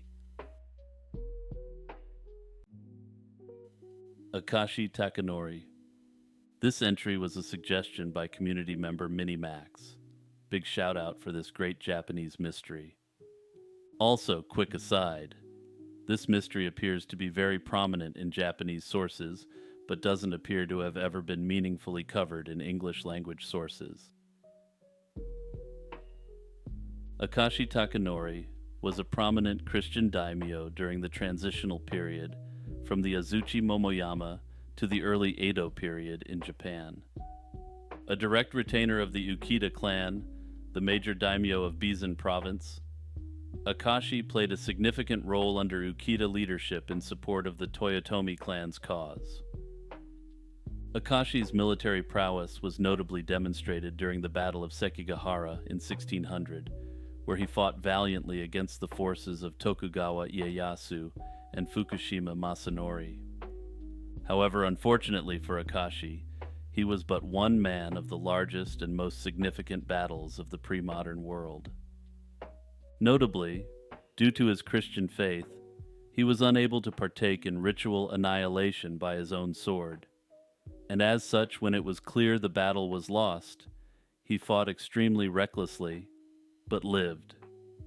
This act won him extreme respect from both his friends and his foes, which will play a part in the mystery surrounding him. This battle was a decisive conflict that solidified Tokugawa Ieyasu's power and led to the establishment of the Tokugawa shogunate. The aftermath of the battle was devastating for the Ukita clan, having been on the losing end of this battle. Despite this loss, Akashi was allowed to retire to his estate in modern Fukuoka Prefecture, where he was expected to live out his life in quiet obscurity. Despite his samurai status, Akashi was also an extremely fervent Christian, a faith that was not uncommon amongst the elite in Western Japan for a brief period. Christianity had been introduced to Japan by the Portuguese in the mid-16th century, with the faith scoring significant conversions of powerful feudal lords. These apparently heartfelt conversions of these local lords led to mass conversions of local populations. And as with any mass conversion event, enthusiasm varied significantly. But back to the tale of Akashi Takanori, he would play yet another historically significant role at another one of the most important events in Japanese history. Akashi re-emerged during the siege of Osaka in the years 1614 and 1615, where he fought alongside the Toyotomi clan defenders against Tokugawa's forces. Akashi was noted by both sides to be a key strategist during this siege, and given that he had twice proved a thorn in the Tokugawa forces, the Tokugawa shogunate sought to end him. Following the fall of Osaka Castle, Akashi vanished, with no records confirming his capture or slaying. He was hunted by Tokugawa forces for a number of years following the siege, with potential sightings years after. There are a number of different theories as to what may have happened to Akashi after the fall of Osaka Castle. The most obvious theory is that he perished during the fall of Osaka Castle, valiantly defending the Toyotomi clan to whom he showed such great loyalty. Another theory is that he was saved during the siege by Date Masamune, perhaps the most powerful and influential of all Tokugawa loyalists. After all, this is supported by the fact that he literally attempted to fight till his last breath during Sekigahara. Another theory turns upon a potential friend and supporter from within the Tokugawa ranks. Date Masamune was a patron of Christianity, though not a Christian himself, and Akashi Takanori was an extremely well-respected Christian daimyo. In support of this theory, Masamune, in response to the Tokugawa shogun banning Christianity, managed to send a contingent of Japanese Christians to Spain, an act that saved their lives. Given this circumstantial evidence, and given the prominence and respect afforded to Akashi, this theory seems plausible. Another theory is that he escaped to a Spanish or Portuguese-controlled area, such as the Philippines or Macau, with the help of Jesuits. However, given that the Jesuits were expelled from Japan, with all their property and records seized, it seems unlikely that this will ever be confirmed. The Vanishing of Ambrose Small. The disappearance of Ambrose Small remains one of Canada's most significant mysterious disappearances. Ambrose Small, a wealthy and eccentric theater magnate known for his flamboyant personality and lavish lifestyle, vanished without a trace on December 2nd, 1919, leaving behind a massive fortune. He owned theaters in 7 Ontario cities and had financial dealings in other parts of the country as well. However, he was also involved in illegal gambling operations, in particular in relation to horse races, and he had a quite unsavory reputation. On the day of his vanishing, Small sold his chain of theaters to a business associate for a staggering sum of $1.7 million, a transaction that fueled speculation about his intentions. This sum represents well over $20 million US today. After completing the transaction, Small reportedly made several expensive purchases for his wife, Teresa Small, including a Cadillac, jewelry, and an extremely expensive coat. The last time he was seen was the following day, when he finalized the transaction at his lawyer's office. Notably, the vast fortune had not yet been transferred to Small by the time of his disappearance. If he disappeared, the entire sum of money would fall to his estate and thus his wife. Small had no apparent motive to disappear. He did not take money with him, nor was there any ransom note, let alone evidence of kidnapping. Because Small was known to disappear occasionally to spend time with the ladies, his absence was not reported, nor was it noted for several weeks. Further, in terms of his relationships with women, let's just say these interactions were extremely inappropriate, he was an early 20th century Weinstein who used his theaters for illicit purposes. As weeks turned into months, the mystery deepened, with alleged sightings of Ambrose Small reported across Canada, New York City, and even Europe. Despite an international search, no trace of him was ever found. Police suspected foul play and investigated Small's wife. Interestingly, during the initial investigation, there was strong suspicion that the lead investigator was involved in a cover-up to protect Teresa. A subsequent investigation determined that Teresa Small was likely responsible for the disappearance, and let's just say the evidence for this is quite strong.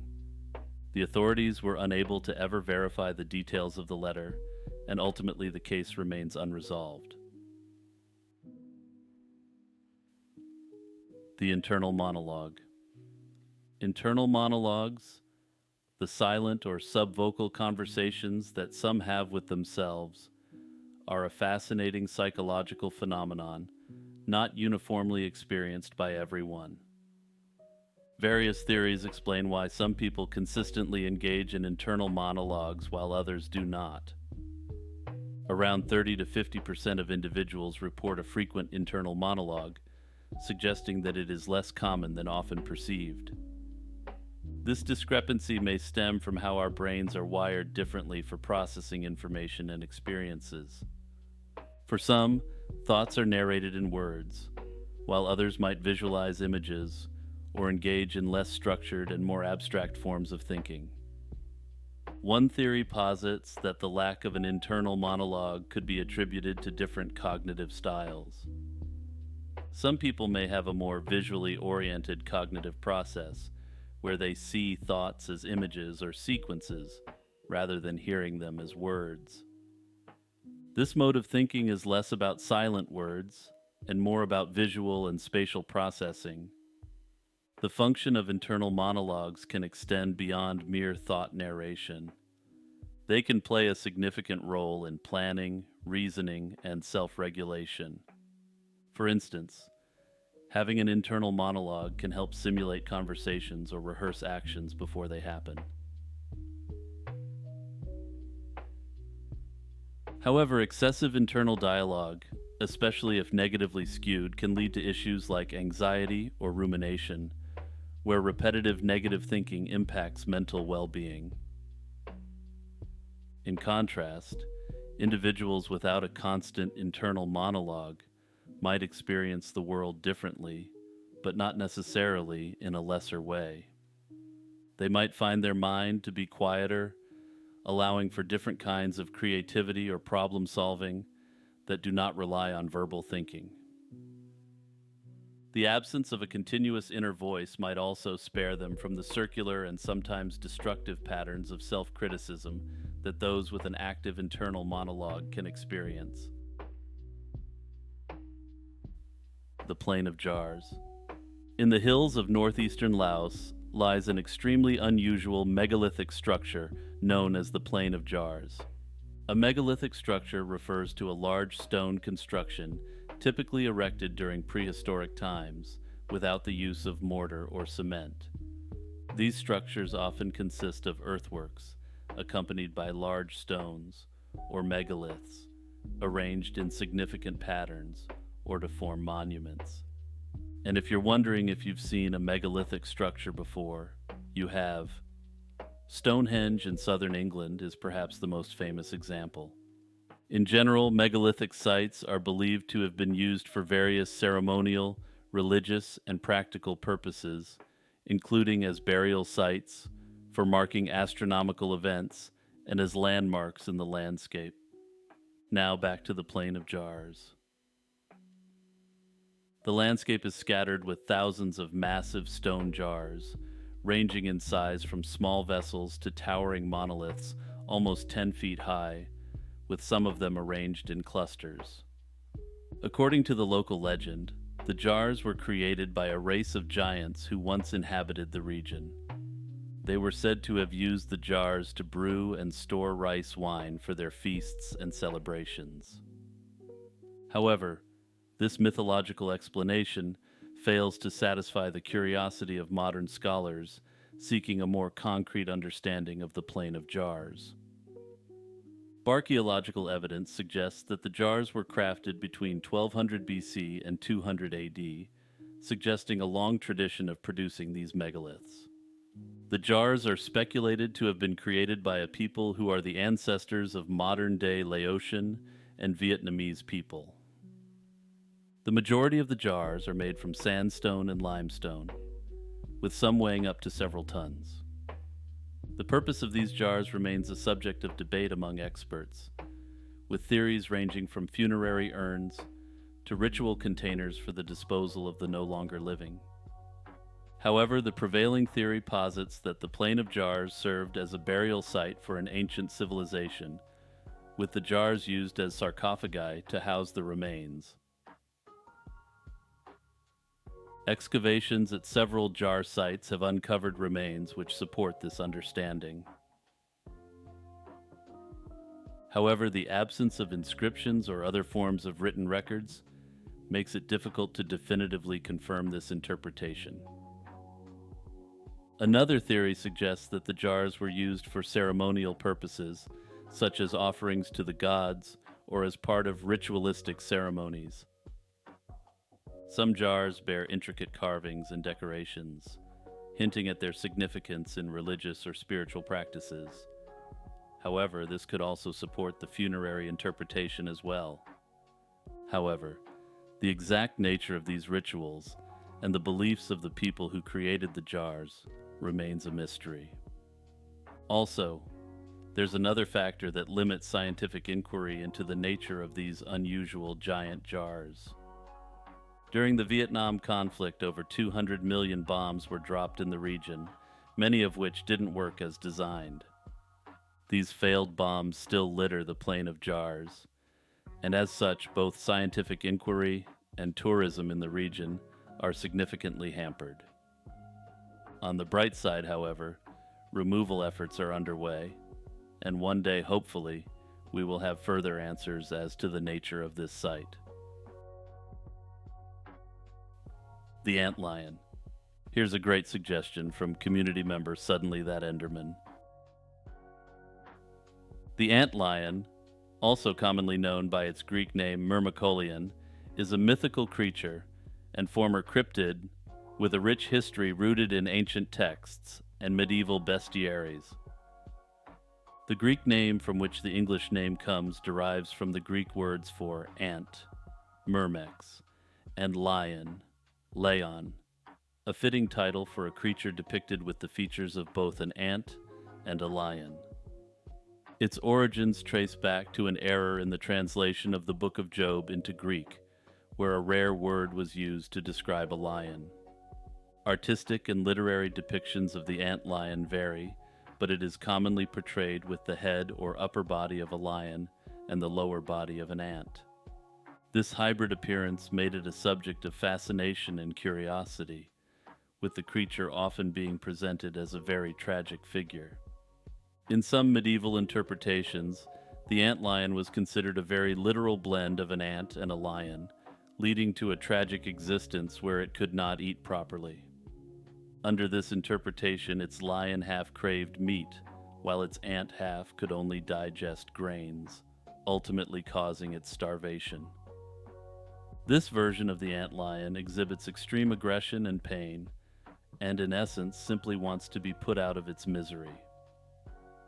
Further, this understanding is seen as an allegory for impossible conditions, or the struggle between opposing forces, embodying characteristics of both predator and prey. Further yet, the lion was and is considered amongst the most majestic of beasts, while the ant was and is generally considered the lowest. a significant contrast in duality. Notably, while the antlion is a mainstay of medieval bestiaries, with numerous sightings during this time period, the creature is no longer actively sighted. Given that the antlion is no longer sighted, or believed in, I feel comfortable applying the former cryptid label to this unfortunate beast. The 999 phone charging urban legend. Before I get into this myth, I feel the need to preface it with the classic, "Please don't try this at home" line. The 999 phone charging myth is a prevalent urban legend that misleadingly claims that calling the UK emergency number 999 and then hanging up can boost the battery power of a mobile phone.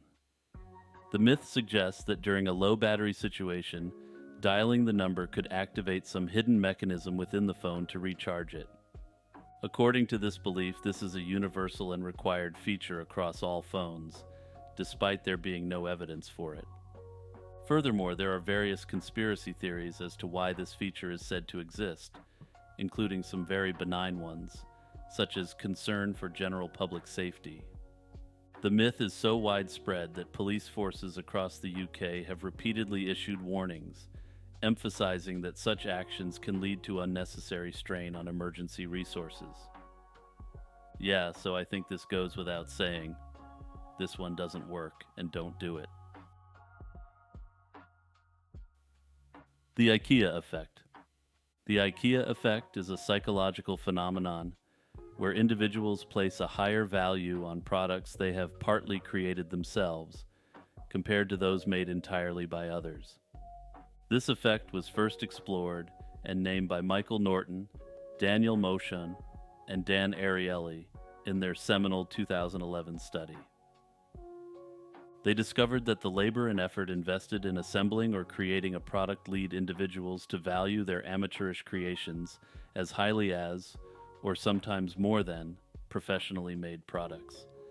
This cognitive bias has significant implications across various domains, especially in marketing and product design. Companies can harness the IKEA effect by involving customers in the design, customization, or assembly of their products. This inclusion not only enhances the perceived value of the products, but also increases customer satisfaction and loyalty. For instance, products that require customer assembly, such as IKEA's furniture, often enjoy a higher valuation from customers who have put them together themselves. In terms of application, the IKEA effect influences areas like user-generated content and gamification in product design. Platforms that allow users to contribute content or customize their experience see enhanced user engagement and satisfaction. This is because users develop a deeper emotional connection and a sense of ownership over their contributions or customizations. This can be as basic as something like uploading a profile picture or having a username that the user chooses, rather than a randomly assigned name or number. At present, it is unclear why this phenomenon exists. However, it has been speculated that it mimics the human evolutionary desire to create and influence the world around us. Further, the concept applies much more generally as well. For instance, when an individual feels like they are contributing to a group effort, they will derive greater enjoyment from the results of that group effort. Check out the Patreon and the YouTube membership. With the latter, you can help for as little as 99 cents a month. Also, you made it all the way to the end, so be sure to like, subscribe, and hit that notification bell if you haven't done so already. To everyone who takes the time to watch my videos, I've just got to say it again. I love you so much, and thank you for your unending support. I can't wait to have you back and explore these unsolved mysteries with you again. Shout out to my patrons, Noah Schubert, Iced Coffee, Kurt the Squirt, Monoxide Wendigo, Jeffer Metcalf, Z-Volts, Director Delta, Unknown Delusions, and Blasphemous. Also, just as I'm finishing up editing this, I realized I said iced coffee again. Your screen name is Iced Mocha, and I have such a mental block on that. Big shout out to YouTube member Jordan All. Until next time, stay safe and healthy. Peace out, everyone. Welcome to part 33 of the Ultimate Unsolved Mysteries Iceberg. Let's get to the cases. The 1972 Montreal Museum of Fine Arts heist. In September 1972, the Montreal Museum of Fine Arts was targeted in what would become one of the most daring art heists in Canadian history. The thieves managed to make off with an impressive haul, stealing 18 valuable paintings worth an estimated $2 million Canadian. Adjusted for inflation and converted to American dollars, the bandits made off with more than $10 million worth of art. However, given that the works were by highly acclaimed artists such as Rembrandt and Rubens, it has been estimated that the true value today is significantly more than this. The thieves, believed to be a group of 3 male professionals, carefully studied the museum's security measures and devised a clever strategy to bypass them. They entered the museum under the guise of construction workers, blending in seamlessly with the legitimate contractors who were performing renovations at the time.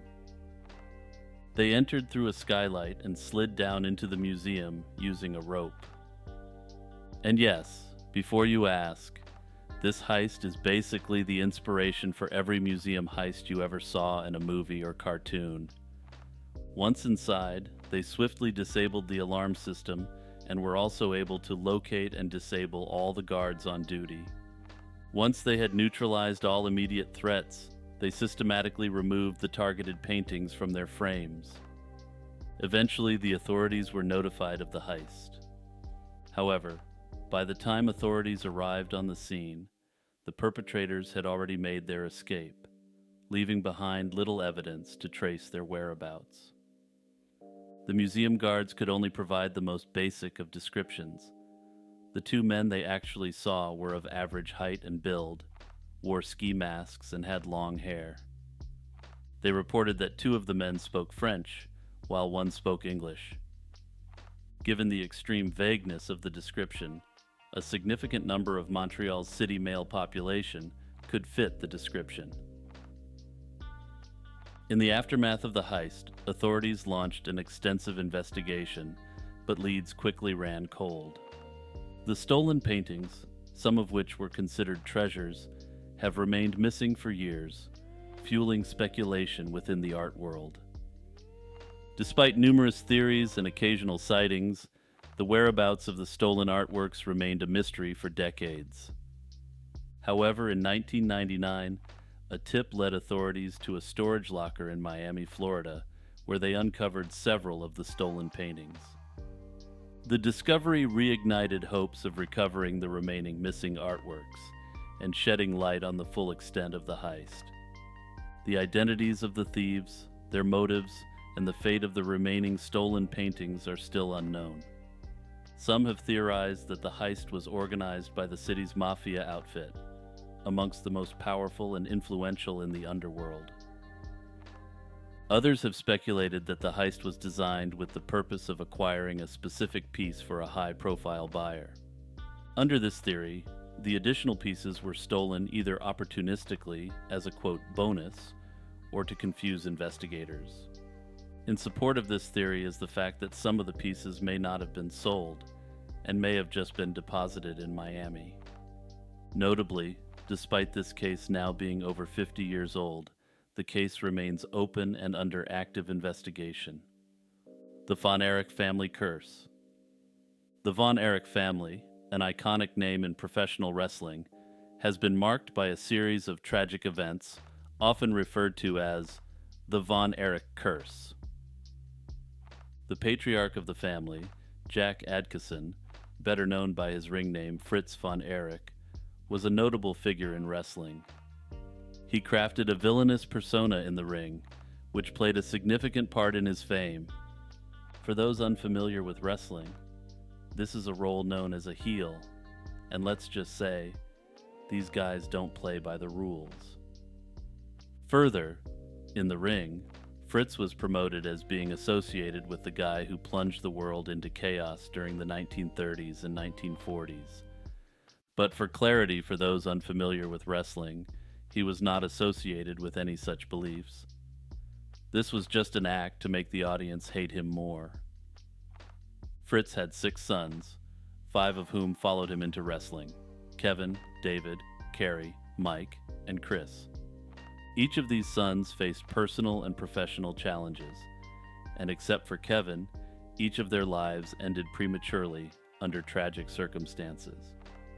The string of tragedies began with the passing of Fritz's first son, Jack Jr., in a tragic accident at just 6 years old in 1959. This event predated the wrestling careers of his brothers, but set a somber tone for the family's legacy. David Von Erich, known as the Yellow Rose of Texas, was one of the brightest stars in the family. He passed in 1984 during a tour in Japan, officially due to acute enteritis.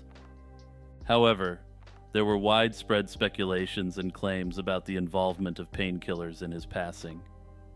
Kerry Von Erich, another prominent figure, faced numerous personal struggles, including a serious motorcycle accident in 1986 that eventually led to the amputation of his right foot.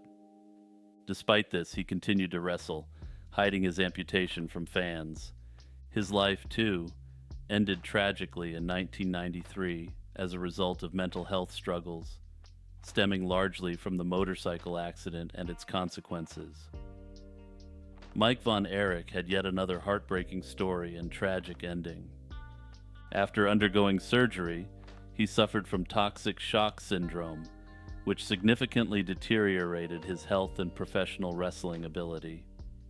He suffered brain damage as a result of an extended extremely high fever. His struggle with his health then culminated in his tragic demise in 1987. Chris Von Erich, the youngest, also wrestled but struggled to live up to the family's legacy, which weighed heavily on him. The family was known for their significant stature and physical presence, which Chris, at 5'5", simply didn't have, according to wrestling analysts.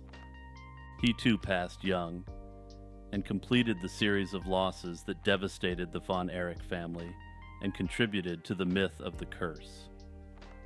Despite these tragedies, Kevin Von Erich, the sole surviving son of Fritz, has managed to carry on the family name. He has spoken publicly about the immense personal loss he has endured, but has found a way to continue his life and legacy, raising a family of his own. In an alternative universe, there's a world where the second generation of the Von Erich family absolutely dominated the pro wrestling scene throughout the 80s and 90s. This has led to significant speculation by fans and analysts about what may have been, had the family not been struck with such tragedy. But good news for the Von Erichs. Kevin's sons Marshall and Ross are having success in the professional wrestling world. They are presently signed to the AEW, the major competitor of the WWE. The Slaying of Faith Hedgepeth. In the early hours of September 7, 2012, Faith Hedgepeth's life came to a tragic end in her Chapel Hill apartment, igniting a complex investigation that spanned nearly a decade. Faith, a 19-year-old student at the University of North Carolina at Chapel Hill, was found by friends in a disturbing scene that prompted an immediate law enforcement response. Her involvement in Native American cultural events and aspirations for the future highlighted the profound loss felt by the community and her Haliwa Saponi tribe. Notably, her tribe would play a significant role in ensuring Faith's case did not go cold. The evening preceding the discovery, Faith and her roommate visited a local nightclub, returning home in the early hours. Notably, disturbances were reported by a neighbor shortly after their return. Communications from Faith's phone to acquaintances in the early morning hours, along with the roommate's departure and return, were key details in reconstructing the timeline of that night. Despite a swift law enforcement response, the case was marred by challenges. Initial efforts to gather and analyze evidence, including DNA collected at the scene, did not immediately lead to a suspect. The investigation faced scrutiny for the decision to seal case records, which some speculated could be concealing investigative missteps. This sealing was contested by media outlets, arguing for public access to the investigation's progress. The community, along with the Haliwa Saponi tribe, rallied for justice, contributing to a reward fund in hopes of encouraging leads. Breakthroughs in the case came from advances in forensic analysis and the persistent efforts of detectives. Notably, this was one of the first cases where the DNA found at the scene was used to create a probabilistic sketch of what the offender may have looked like. These efforts culminated in the arrest of Miguel Salguero Olivares in September 2021 on a first-degree ending charge. Notably, none of the allegations against the accused have been proven in a court of law, and he remains innocent until proven guilty. I note that despite the arrest of Salguero, as well as the charges brought against him, the details on what led to this charge are extremely scant. In January 2022, authorities indicated that the full story would, quote, take time to completely unfold, suggesting potentially additional forces at play. I note that as of April 2024, there have been no further updates in this case, though as of at least September 2023, Salguero remains in pretrial detention. I hope to have an update on this case in a future entry to this series. Jimmy here, the YouTuber behind the Lazy Chill Zone channel. If you're enjoying my content, please hit the like and subscribe buttons and the notification bell. Also, consider signing up for a YouTube membership and joining the Patreon. Also, remember to join the Discord community. We're nearing 80 members now, and the community is super active. Click the link in the description. Astral projection. Astral projection, also known as an out-of-body experience, is the phenomenon where an individual's consciousness separates from their physical body to explore other dimensions of reality. This practice, rooted in ancient traditions and New Age beliefs, is believed to allow the astral body to journey through the astral plane, a realm beyond the physical. Historically, the concept of astral projection has appeared in various cultures worldwide. Ancient Egyptian teachings suggest that the soul could hover outside the physical body and even act as a doppelganger-type entity in certain situations. Similarly, various indigenous and Eastern traditions, including the Inuit and Hindu cultures, describe abilities akin to astral projection. In these instances where individuals travel outside their bodies, they generally do so to gain wisdom or perform otherwise impossible tasks. In more modern contexts, astral projection is often associated with spiritual and personal growth.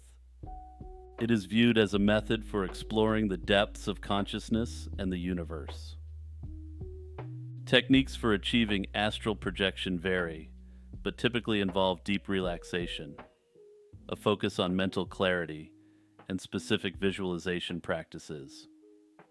Practitioners often report experiences of traveling to different locations or realms and interacting with different entities or experiencing a profound connection with the universe. Despite its rich anecdotal history, astral projection remains scientifically unverified, with experiences largely subjective and reported primarily through personal testimonies. The practice is sometimes linked with meditation and mindfulness techniques, which are thought to facilitate the loosening of consciousness from the physical body to achieve these experiences. Critics of astral projection often question the veracity of the experiences, suggesting they may be lucid dreams or hallucinations. However, those who practice and believe in astral projection value it for the profound personal insight and spiritual connection it purportedly provides. For many, it offers a transformative journey that expands their understanding of the self and the universe, fostering a greater appreciation for the mystery and interconnectedness of life. Perhaps with further understanding of the capabilities of the brain and the interconnectedness of all things, the reality of these subjective experiences will one day be verified. Also, as a quick aside, remote viewing, a distinct but related topic, will be covered later in this series. The Slaying of Reinaldo John Rivera. In the early 1980s, the city of Santa Fe, New Mexico, was shaken by the tragic end of Father Reinaldo John Rivera. Born in Santa Fe in 1924, Father Reinaldo was a devoted priest, deeply embedded in his community, and known for his willingness to assist those in need. Ordained in 1953, he was later appointed rector of St. Francis Cathedral in 1975, where he remained until his untimely demise in 1982. The events leading to Father Reinaldo's demise began on the evening of August 5, 1982, when he received a call at his rectory from a man claiming that his grandfather needed last rites near a rest stop in Waldo. Father Reinaldo drove to the location but never returned. 2 days later, his body was discovered in a field near the La Bajada rest stop. Despite a thorough investigation, including examining fingerprints found in his abandoned car and a psychological profile developed by the FBI, the identity of his assailants remained a mystery. George Semkus, a suspect linked to the case, was arrested but never charged with the crime due to insufficient evidence, leaving questions around Father Reinaldo's demise unanswered. Semkus was previously accused of having stolen from Rivera's cathedral, and some theorize that this led to Semkus coming for Rivera. Complicating matters further, the slaying and disappearance of other priests during the same period added layers of mystery to an already perplexing situation. Parallelly, the case took an intriguing turn with the disappearance and presumed death of Reverend John Patrick Kerrigan in Montana 2 years later, under eerily similar circumstances. The similarities between the two cases, such as the victims' cars being found away from the crime scenes, fueled theories of a possible connection. Kerrigan's past, which included time spent in New Mexico, raised questions about a potential link between the two men. However, law enforcement has remained divided on whether the two incidents were connected, and no conclusive evidence has been presented to link the cases definitively. Further, there is the theory that Kerrigan, unlike Rivera, was not actually ended, but rather that Kerrigan left of his own accord to dodge accusations of unnatural activities with minors. Further, there was the unexplained demise of Father Ben Carrier in Arizona, with theories ranging from serial predation on clergy to connections with broader church scandal. The Amber Room. The Amber Room, a testament to opulence and craftsmanship, holds a storied history that spans centuries. Constructed with intricate panels made of amber, gold leaf, and mirrors, the Amber Room was hailed as one of the 8th wonders of the world for its unparalleled beauty. Crafted in 1701, this magnificent chamber was intended for the Charlottenburg Palace in Berlin, Prussia, but was eventually installed at the Berlin City Palace. It was designed by German sculptor Andreas Schluter and Danish amber craftsman Gottfried Wolfram. However, in 1716, it was gifted from the King of Prussia to Peter the Great of Russia, symbolizing a bond of friendship and alliance between the two nations. After it was installed in the Catherine Palace near St. Petersburg, it covered more than 590 square feet and contained over 6 tons of amber. However, in 1941, German troops invaded the Soviet Union and seized the chamber from the Catherine Palace and took it to Königsberg for reconstruction and exhibition. In early 1944, as Allied forces approached Germany, the room was carefully disassembled and packed into crates for storage in the basement of the castle. However, Königsberg was struck by heavy Allied bombings in August 1944, and records of the room's whereabouts disappeared without a trace, leaving behind a mystery. Various theories abound regarding the fate of the Amber Room. Some believe it was destroyed during the chaos of war, while others speculate that it was hidden or stolen and may still exist somewhere, waiting to be discovered. In the aftermath of World War II, efforts were made to recreate the Amber Room using old photographs and surviving fragments of the original panels.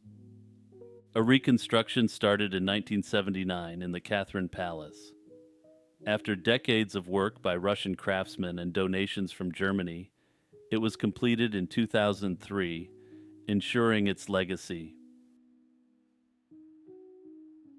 The Emirates Flight 203 incident. On September 5, 2018, Emirates Flight 203 from Dubai to New York's JFK Airport became a widely reported incident when it was quarantined upon arrival. A large number of passengers and crew were reporting a mysterious illness. The flight, carried by an Airbus A380, had 549 people on board. Shortly after landing at 9:18 a.m., concerns escalated when around 100 individuals showed symptoms like cough, fever, and gastrointestinal distress. Initial reports varied significantly about the number of affected passengers. However, according to the Centers for Disease Control, 11 people were eventually hospitalized for further examination, while others were treated at the airport. The situation caused alarm, leading to a substantial emergency response, including ambulances and health officials at JFK Airport. The CDC took an active role in the screening process, ensuring that all passengers were evaluated before they could leave the plane. Social media played a significant role in broadcasting real-time updates from passengers inside the aircraft. One of those who was providing updates in real time was the 90s rapper Vanilla Ice, who remarked on the severity of the situation from the upper deck of the double-decker plane. The aircraft was cleared and returned to service later the same day. The exact cause of the illness outbreak on board remains undetermined, marking the event as a peculiar and unsettling episode for those involved and the public. It has been commonly speculated that this was a quite severe outbreak of mass hysteria, though it is unclear what triggered it.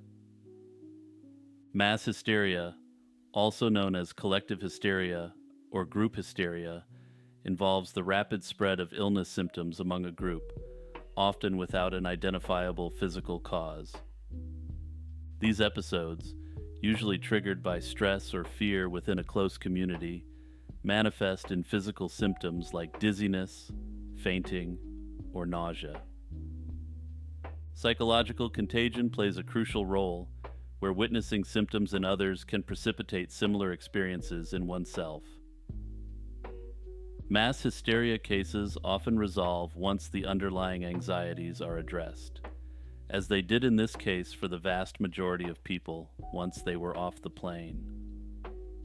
Further, there is always the potential that some people were knowingly going along with it in an effort to have their airfare refunded, or to receive other forms of compensation from the airline.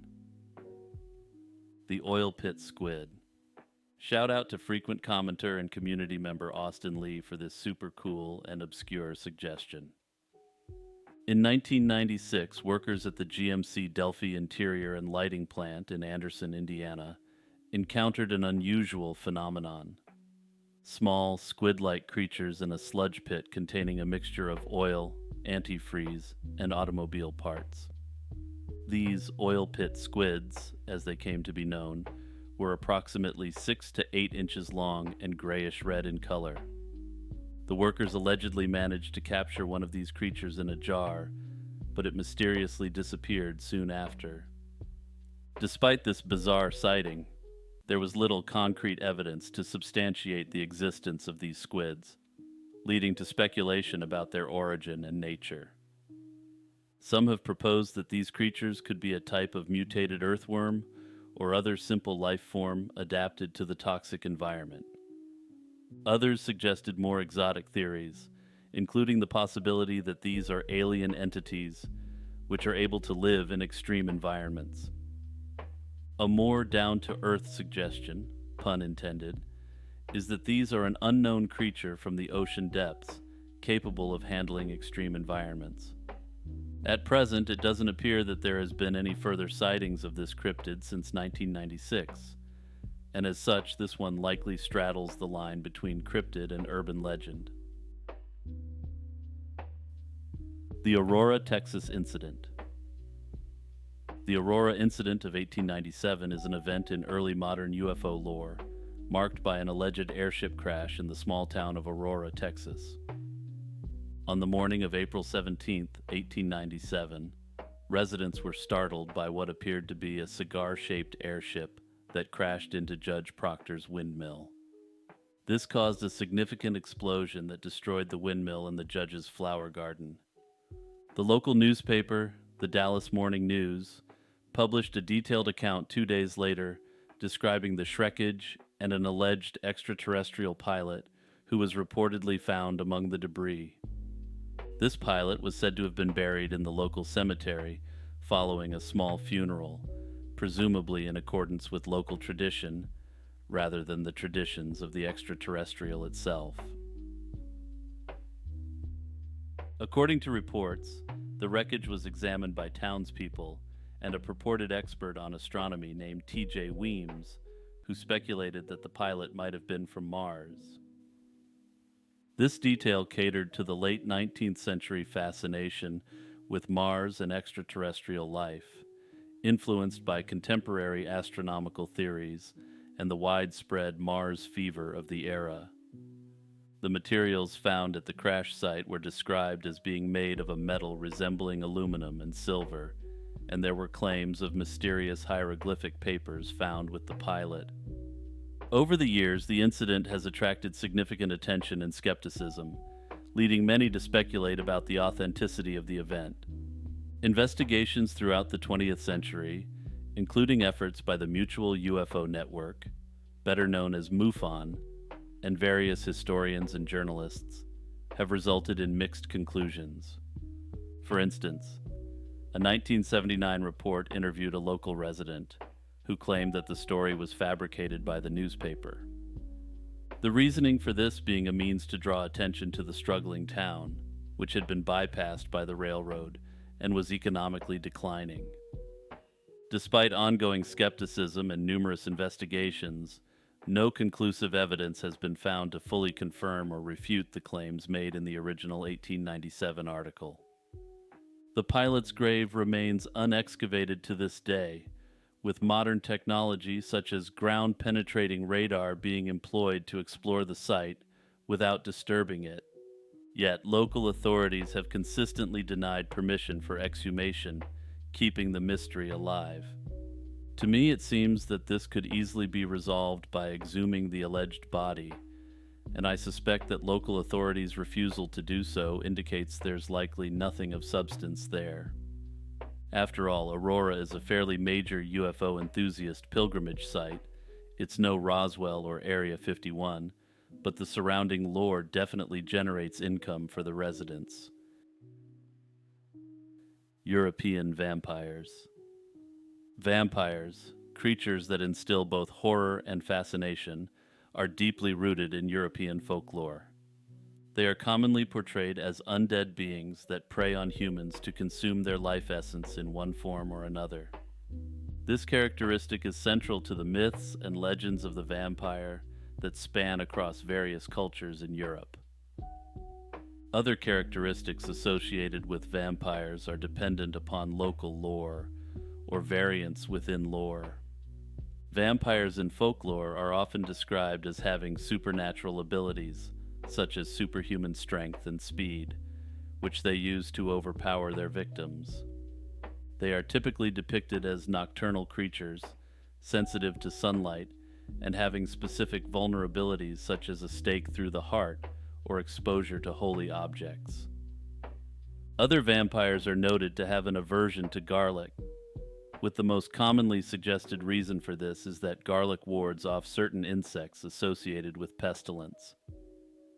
Importantly, Vampiric legends are popular across the world. However, in this segment, I'll be discussing the European variant exclusively. Historically, the fear of vampires intensified during times of disease outbreaks in medieval Europe. People, lacking a modern understanding of infectious diseases, often attributed inexplicable illnesses and deaths to vampires. The corpses of those suspected to be vampires were sometimes exhumed, and rituals performed to prevent them from rising from the dead. This practice was part of a broader vampire superstition that thrived especially during the Middle Ages. The modern vampire myth permeates literature and culture in general, with Bram Stoker's 1897 novel Dracula being the most iconic. This tale of a Transylvanian count who travels to England to diversify his real estate holdings and spread his undead curse has become the basis for the modern portrayal of vampires. Stoker's Dracula was inspired by European folklore and historical figures such as Vlad the Impaler, although Stoker did not directly base Dracula's character on this Romanian ruler. Different European cultures have their unique vampire legends. For instance, the Slavic Upir is known for its ability to drain life force by mere touch or gaze, while the term Nosferatu from Transylvanian German and Romanian lore is described as a creature of the night with pale skin and long fangs. The enduring fascination with vampires is evident not only in folklore and literature, but also in modern media, and even in individuals who identify with vampirism today. Communities of self-described vampires exist, often engaging in rituals, though individuals maintaining such a lifestyle generally do so in secret. The Enfield Monster. The Enfield Monster, a cryptid reported in Enfield, Illinois in 1973, has remained a tantalizing mystery and a favorite among cryptozoologists and enthusiasts of the unexplained. On a quiet night in April of that year, the small town of Enfield became the center of a bizarre incident. The tale began with Henry McDaniel, who claimed to have encountered a strange creature at his home on the night of April 25th. McDaniel described the being as having 3 legs, short arms, big pink eyes the size of flashlights, and a body about 5 feet tall with a grayish hue. The creature allegedly hissed at McDaniel before leaping away with great bounds, a movement that seemed unnatural and otherworldly. The incident quickly escalated as McDaniel's account attracted local and then national attention. Further sightings were reported, and the story expanded with each retelling. Neighbors and townspeople joined in a mix of fear and fascination. Some residents even armed themselves, while skeptics dismissed the accounts as mass hysteria or hoaxes, while others suggested that McDaniel was under the influence.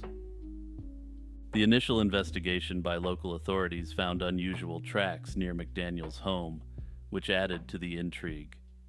The tracks appeared dog-like but had an anomalous 6-toe pattern suggesting that this wasn't your average pupperino. Despite these peculiar findings, the police and subsequent investigations suggested that McDaniel was sober and rational during his encounter. A subsequent sighting on May 6, 1973 suggested that the creature was actually more ape-like. This led to the gathering of a local posse by McDaniel to hunt down this supposed creature. Interestingly, this unauthorized monster hunting posse attracted the attention of the local authorities, with the local sheriff delivering a truly legendary quote about the creature. The sheriff said that the posse was simply, quote, out drinkin' and raisin' hell. A number of different explanations have been posited for this incident. The kangaroo theory claims that the Enfield monster might be an escaped kangaroo, misidentified due to its unusual silhouette and bounding movements. Skeptics and locals speculated that this outlandish explanation could account for the creature's 3-legged appearance and impressive leaps, as described by eyewitnesses. However, this theory has come under fire. lacking substantial evidence or other credible sightings of a kangaroo in the area. I wouldn't be so quick to dismiss the kangaroo theory, though, as a man who lived somewhat nearby reported that his pet kangaroo had been stolen the previous year. Another theory suggests that this was simply a case of mass hysteria, perhaps overlaid upon a real kangaroo sighting. This may also explain why there were no kangaroo sightings at the time. All kangaroo sightings were simply attributed to the Enfield monster due to this psychological overlay. Others have proposed that the creature was an alien being of some sort, or perhaps an interdimensional being, though again, no evidence exists for this. Others propose that it was a genetic anomaly of a known creature, which of course cannot be ruled out. The Enfield monster has not been sighted since, but has now entered into the pantheon of modern cryptids. The Min Min Lights. This is a recommendation by community member Suddenly That Enderman. Thanks for this amazing suggestion. The Min Min Lights are a mysterious phenomenon predominantly observed in the Channel Country of Western Queensland, Australia. These lights, which have perplexed observers for over a century, manifest as glowing orbs that can suddenly appear and move erratically across the sky. Their unpredictable nature and eerie glow have inspired numerous folk tales and scientific inquiries. The term Min Min originates from a small, now abandoned settlement in Queensland, where the lights were frequently reported. According to local legend, the first European sighting occurred in 1918 near the Min Min Hotel, forever linking the name to these enigmatic appearances. Indigenous Australians have long been aware of these lights, interpreting them through the lens of cultural lore that often links the phenomenon to spiritual or ancestral realms. These lights are often viewed by the indigenous population as sacred and not to be trifled with. Scientific interest in the Min Min lights gained momentum in the late 20th and early 21st centuries. Jack Pettigrew of the University of Queensland was a prominent researcher who proposed that the lights could be explained by natural phenomena. He suggested that they are a form of mirage or fata morgana, where light from a distant source, like a campfire or vehicle, is bent by thermal layers in the atmosphere. This optical illusion can make distant lights seem eerily close and mobile, contributing to the mysterious nature of the sightings. Despite scientific explanations, the Min Min lights continue to hold a place in popular culture and folklore. The Cape Town Paid Companionship Worker Slayer. The Cape Town Paid Companionship Worker Slayer, also known as the Cape Town Strangler, was an unidentified individual responsible for the tragic end of 16 women in Cape Town. The criminal's method involved picking up victims on rainy nights, ending them via strangulation within his vehicle, and disposing of them in pre-selected locations. This pattern was consistent across all cases, with the attacker ensuring the victims were left in varying locations to avoid detection. One unique aspect of these cases was that the criminal attempted to stage the crime scenes, posing victims to mislead investigations. Notably, none of the women were subject to indecent assaults prior to their slayings. This detail, among others, led to difficulties in linking the crimes directly to one individual. The police did make an arrest and charge in relation to one of the slayings. However, for reasons that are about to be abundantly clear, I'm not going to repeat this man's name here. The police released this man due to lack of evidence, and it was later found that the authorities falsified the evidence against him in an attempt to tie him to the crime. According to an interview with a survivor, the individual was a well-put-together white male in his 20s or 30s and appeared to be a professional of some sort. It is unclear if this matter is still being actively investigated today. The cow-tipping urban legend. Cow-tipping, a popular notion often depicted in media and pop culture generally, involves the supposed activity of sneaking up on unsuspecting upright cows and pushing them over for amusement. Cow tipping relies upon the assumption that cows sleep standing up. However, the idea that cows sleep standing up, which is central to the concept, is incorrect. Cows actually sleep lying down, not standing up, and they are far more aware of their surroundings than the myth assumes. They can detect threats and disturbances from considerable distances and are capable of waking quickly from sleep. This natural vigilance makes the stealth approach described in cow tipping tales highly improbable. Moreover, the physical logistics of cow tipping further debunk the myth. Cows are large, heavy animals, typically weighing around 1,500 pounds. They have a low center of gravity and sturdy, wide-set legs that provide stability. Physically tipping a cow would require immense force, much more than what a few people could generate. One study suggests that it would require up to 6 strong people to exert the necessary force simultaneously, a scenario that's highly unlikely and practically unfeasible. That said, this doesn't mean it's impossible. For instance, if some sturdy athletes got together and combined forces to tip a cow. I'm betting on the athletes, not the poor bovine. Another element of cow tipping suggests that cows meet their demise upon their stomachs becoming entangled during the tipping process. However, there is no indication that the act of tipping these creatures would cause such a stomach tangling issue. What would happen in a cow tipping event is that the cow, given its immense size, would almost certainly suffer significant orthopedic injuries as a result of this supposed prank.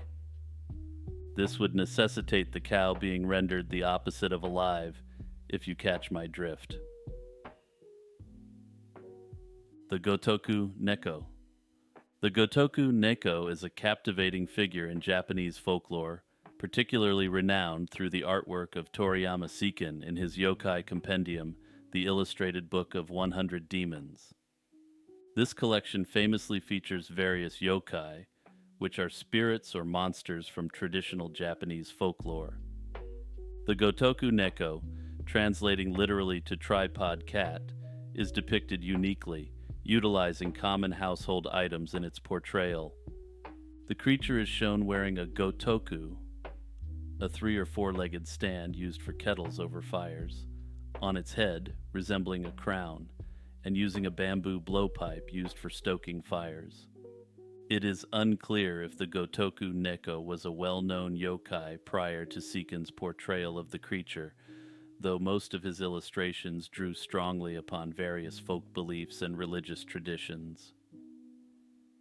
The powers of the Goku Neco primarily revolve around fire. The creature's ability to manipulate fire using traditional tools suggests a level of supernatural influence over elemental forces, a feature typical of yokai. Other features of this cat yokai are its abilities to use household tools much like a human, which is a pretty fantastic power for a creature with no opposable thumbs. The disappearance and slaying of Sharon Crawford. Sharon Michelle Crawford, a 43-year-old mother of 4, went missing from Donaldsonville, Georgia on November 8, 2018. Her disappearance followed the chaos of Hurricane Michael, which had hit the area a month prior. Despite extensive searches, it was not until February 2020 that her skeletal remains were discovered in a field just north of Donaldsonville. Despite the state in which she was found, there was significant evidence of foul play. This grim find was on Burlane Road and Robbie Forest Road, and her remains were positively identified later in September. The case of Sharon Crawford has attracted significant attention, partly due to the mysterious circumstances surrounding her disappearance and the brutal nature of her passing. Several theories have been proposed regarding the motives and identity of the perpetrator. Among these, local speculation has often pointed to possible connections between the chaos post-Hurricane Michael and her subsequent disappearance. This theory suggests that the disorder in the wake of the disaster might have been exploited by the perpetrator. This theory is supported circumstantially by all emergency forces being focused on the aftermath of the hurricane. Law enforcement agencies, including the Georgia Bureau of Investigation, have been involved in the case. However, no suspects have been publicly identified, and the investigation remains open. The community and Crawford's family continue to seek closure and justice, holding on to hope that new evidence will eventually lead to the resolution of this tragic case. If you have any information with respect to Sharon Crawford's case, please reach out to the Georgia Bureau of Investigation. The House of 1,000 Ghosts. The House of 1,000 Ghosts is a historic mansion located in Belgium. The name itself clearly hints at the mysterious and eerie reputation surrounding the property. Situated amidst dense forests, this haunted house has long been a subject of fascination and intrigue for locals and visitors alike. This now abandoned building used to be a spooky-themed restaurant and bar, and offered an occult-themed dining experience from 1997 to 2008. It was considered one of the most morbid restaurants in the world because of its haunted reputation. Every detail in this establishment, including furnishings and the interior, was made in an occult theme and with high-quality craftsmanship. Fog came out from the ceiling, and doors creaked and shut on their own, which personally isn't what I'm looking for in my dining experience. The eyes of paintings followed visitors' moves, and plenty of animatronic monsters peered from hidden corners, adding to the vibe. The image of a horror restaurant was completed by all sorts of flying objects, dishes, furniture, paintings, all flying around. Very unsettling. A unique menu was offered as well, featuring mud pie with spicy worms, entrees served in skulls, and bats marinated in spider sauce. Waiters and waitresses were dressed as vampires and other scary monsters to enhance the eerie atmosphere. However, at the very peak of the restaurant's popularity, rumors began circulating about a secret room where alleged satanic rituals took place. These rumors also included allegations that guests, quote, disappeared and had potentially been sacrificed. Additionally, employees shared eerie stories about ghosts inhabiting the building, some of which were said to be extremely malevolent. All this had a negative impact on the restaurant's once semi-playful reputation, which ultimately led to fewer and fewer visitors. In 2008, the restaurant abruptly closed, with the entire interior remaining unchanged. Currently, the building is abandoned with everything left intact, serving as a destination for more adventurous tourists and urban explorers. The Vanishing of Forrest Preston. This is another missing persons case that hasn't received nearly enough visibility. Forrest Preston, a 51-year-old man, mysteriously disappeared from Columbus, Georgia, on January 7, 2021. Notably, according to all sources I was able to find, Forrest goes by the name Clay, and as such, I'll refer to him as Clay throughout the rest of this segment. He was last seen around Warm Springs Road in Columbus, a location he was known to frequent. At the time of his disappearance, Preston was without a phone, vehicle, or permanent address, and was unemployed, which adds layers of complexity to his case. According to his daughter Anna, the two would speak every few months just to confirm that Clay was doing okay. Preston is described as a Caucasian male with blonde hair and blue eyes, standing 5 feet 10 inches tall and weighing 150 pounds.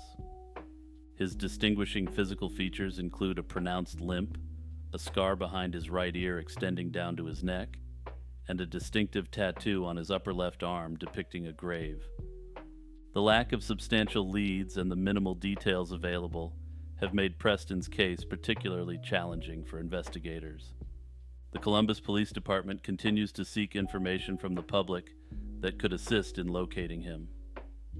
Several theories circulate regarding Preston's disappearance, but it is important to note that they are all speculative.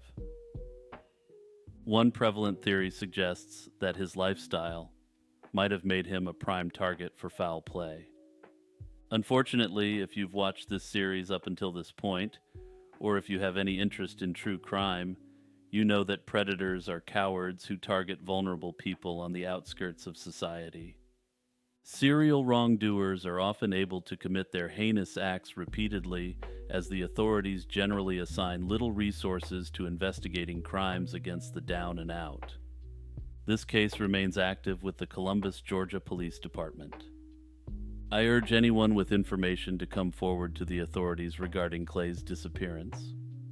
Also, as a quick aside, I want to acknowledge Anna Preston's advocacy on the part of her father for keeping his story from fading away.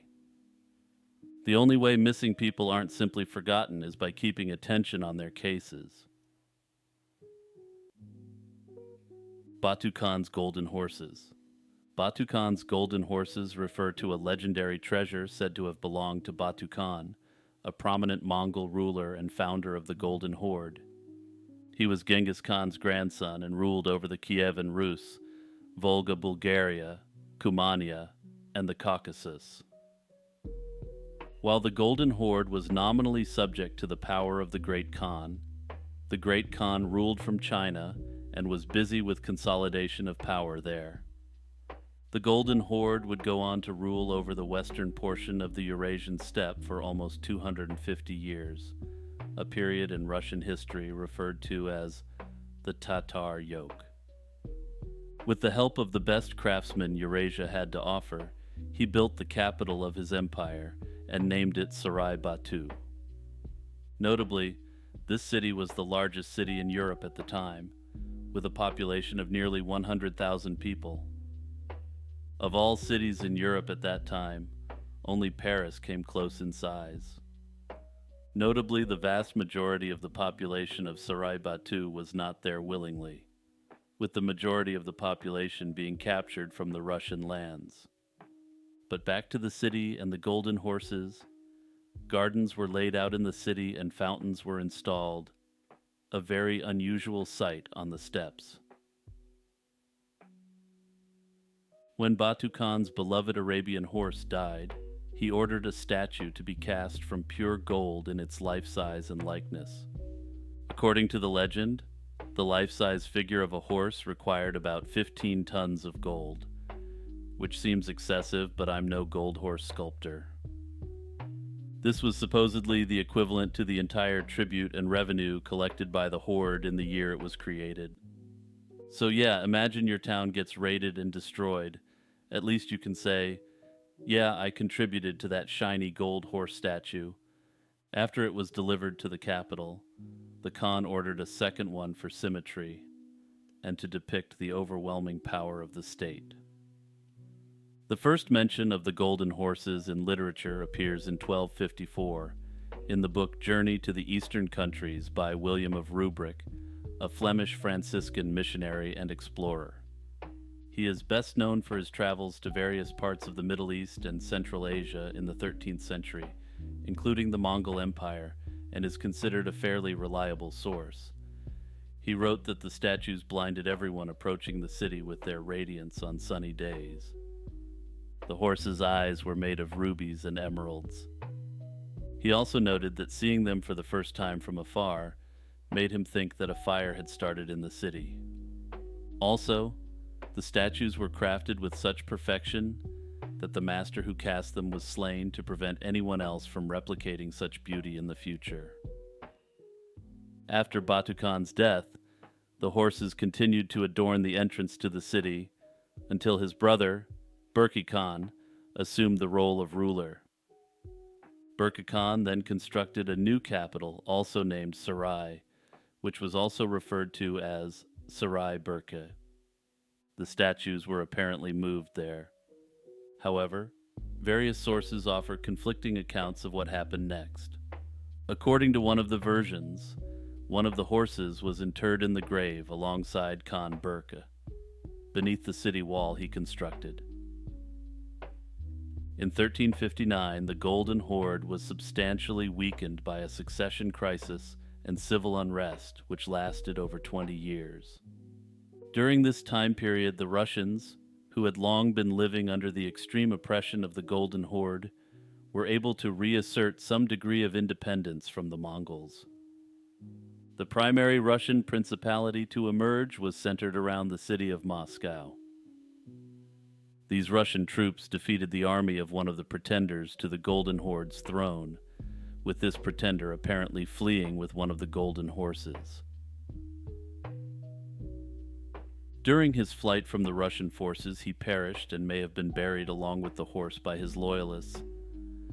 However, the location of his burial site is unknown, with potential locations spanning the vast steppes between the Volga and Don rivers and down to Crimea. The fate of the second horse remains even more mysterious.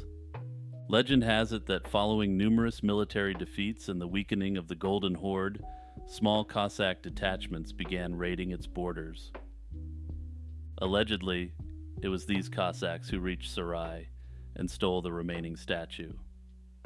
However, due to its weight, they were unable to make a swift escape and were eventually caught by pursuing Horde forces. All the Cossacks' raiders were slain, but according to the legend, they were not found with the horse.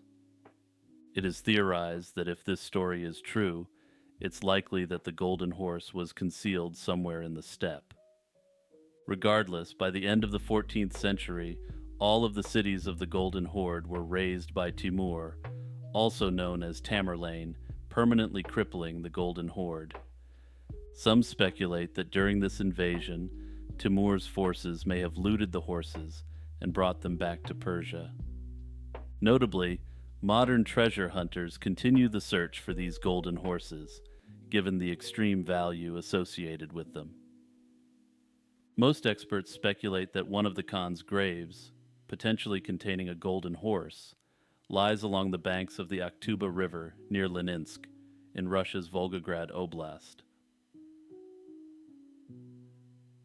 The area is known for numerous burial mounds associated with the steppe lords that once ruled Eurasia.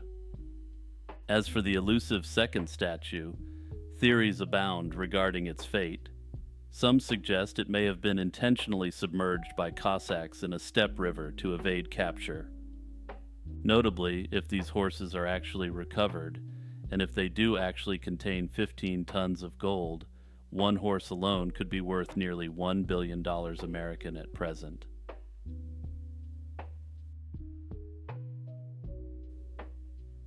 Breatharianism. Breatharianism is a belief system that purports humans can live without food or water, subsisting merely on prana, or the energy of the universe. This concept has roots in certain mystical and religious traditions that describe advanced spiritual beings or ascetics who can sustain themselves on light or spirit alone. The modern Western version began gaining attention in the 1970s and 1980s with figures like Wiley Brooks, who founded the Breatharian Institute of America. Breatharian proponents have claimed that they can survive on pranic light, or the energy found in the atmosphere, aligning their practices with Hindu concepts of prana. However, these claims have often been met with skepticism and controversy, particularly when individuals have attempted to demonstrate their ability to live without food or water under controlled conditions. Notably, one leading proponent agreed to putting her beliefs to the test under controls, and testing was ceased after 4 days. Scientifically, the practice has been heavily criticized and linked to multiple unexpected passings. Critics argue that the practice is dangerous and irresponsible, particularly when promoters have been discovered with food or have admitted to eating occasionally. Notably, Wiley Brooks, previously mentioned as one of the founders of the Western version of this practice, was observed consuming a hot dog. Medical professionals uniformly agree that extended fasting without water can lead to severe dehydration, organ failure, and death. Despite these controversies, Breatharianism has found new adherents through social media and continues to be featured in alternative spirituality circles. Its leaders often speak at wellness events and offer courses on how to transition to living on light, though these events are also met with significant skepticism from the medical and scientific communities. And by significant skepticism, I mean, uniformly, everyone agrees that you cannot do this, and you will not live if you do this. The See Hee Hee. This is a suggestion from Discord member CC Noodle. Thanks for this truly bizarre cryptid suggestion. The See Hee Hee is a poorly documented cryptid hailing from the island of Java in Indonesia. It is said to either be a hybrid between a cat and goat, or to simply resemble both of these creatures mashed together. Its name derives from the unusual giggling sound it is alleged to make when spotted by humans. According to my research, this cryptid has never been captured on camera or filmed, though there are videos up on YouTube purporting to capture the creature's unusual call. In terms of theories as to what the creature is, some have suggested it's an unknown prehistoric creature, while others have suggested the creature was produced as the result of a deranged experiment. Others have suggested more conventional theories, suggesting that the sound is actually associated with a deer found on the island of Java. This theory suggests this cryptid is actually a form of mass hysteria, with people associating a rare but documented animal noise with a supposed cryptid. Another theory is that the creature is a hyena, or hyenas released from a private collection or zoo. Notably, the noise supposedly generated by this cryptid does strongly resemble that of a hyena. Further supporting this theory is the fact that hyenas, while typically associated with dogs or assumed to be a form of dog, are actually more closely related to cats than dogs. Be sure to check out the Patreon and the YouTube membership. You can be a supporter for as little as 99 cents. Also, make sure to like, subscribe, and hit that notification bell if you haven't done so already. To each and every one of you watching and listening, I love you guys so much. I'm so grateful for your endless support. Shout out to my patrons Noah Schubert, Iced Mocha, Kurt the Squirt, Monoxide Wendigo, Jeffer Metcalf, Z-Volts, Director Delta, Unknown Delusions, Faye, Jack Russell, and Blasphemous. Big shout out to YouTube member Jordan All. Until next time, stay safe and healthy. Peace out, everyone. Welcome to part 34 of the Ultimate Unsolved Mysteries Iceberg, where we explore true crime, urban legends, mysterious disappearances, myths and legends, and more. The Lost Continent of Lemuria. Lemuria is a hypothetical lost continent that has captured the imagination of many over the years. Notably, unlike other lost islands and continents, this one was not originally a mythological idea, but rather a scientific idea. The concept of Lemuria was proposed in 1864 by zoologist Philip Sclater and was theorized to have sunk beneath the Indian Ocean at some point in the fairly recent past, on a geological timescale. The idea of Lemuria was proposed to explain why lemur fossils were found on Madagascar and the Indian subcontinent, but not on continental Africa or the Middle East. At the time, this was a complete mystery, as the leading scientific belief of the time was that the position of the Earth's continents was essentially static. Biologist Ernst Haeckel's proposal in 1870 that Lemuria might have been the original homeland of humans expanded the hypothesis beyond geology and zoogeography.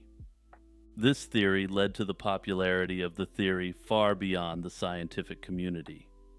It was suggested that there may have been a land bridge or continent that once connected these regions, allowing for the migration of both flora and fauna.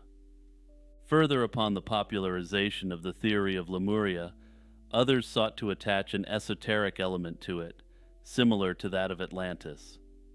Some people believed that Lemuria was not just a physical landmass, but also a highly advanced civilization with mystical and spiritual significance. According to some New Age beliefs, Lemuria was a utopian society inhabited by spiritually evolved beings, and its destruction led to the scattering of its people and the loss of their advanced knowledge. In the alternative, the destruction of their homeland led to the spread of their advanced knowledge to Egypt, the Fertile Crescent, the Indus Valley, and other sites. Under this theory, the Lemurians were responsible for the spark of civilization amongst the peoples of the world. This theory was also used by proponents to explain why pyramidal structures were so prevalent across advanced ancient societies, including those in the Americas. However, as scientific understanding of plate tectonics and continental drift evolved, the concept of Lemuria rapidly fell out of favor among mainstream scientists. The theory of plate tectonics provided a more plausible explanation for the distribution of species, as it demonstrated how continents could drift apart over millions of years. Despite its dismissal by the scientific community, the legend of Lemuria has persisted in popular culture and in various esoteric and spiritual traditions. The Final Hours of Jonathan Luna. Jonathan Luna, an assistant United States attorney in Baltimore, Maryland, met a mysterious and tragic end in December 2003. His body was discovered early in the morning in a rural part of Lancaster County, Pennsylvania, in a creek next to his car. The circumstances surrounding his death have spurred theories and extensive investigations, but the case remains unresolved. Luna's final hours are pieced together from various transactions and sightings. He left his office in Baltimore late on the night of December 3, 2003. Throughout the night, there were records of ATM withdrawals and credit card purchases indicating that he traveled through Delaware and Pennsylvania.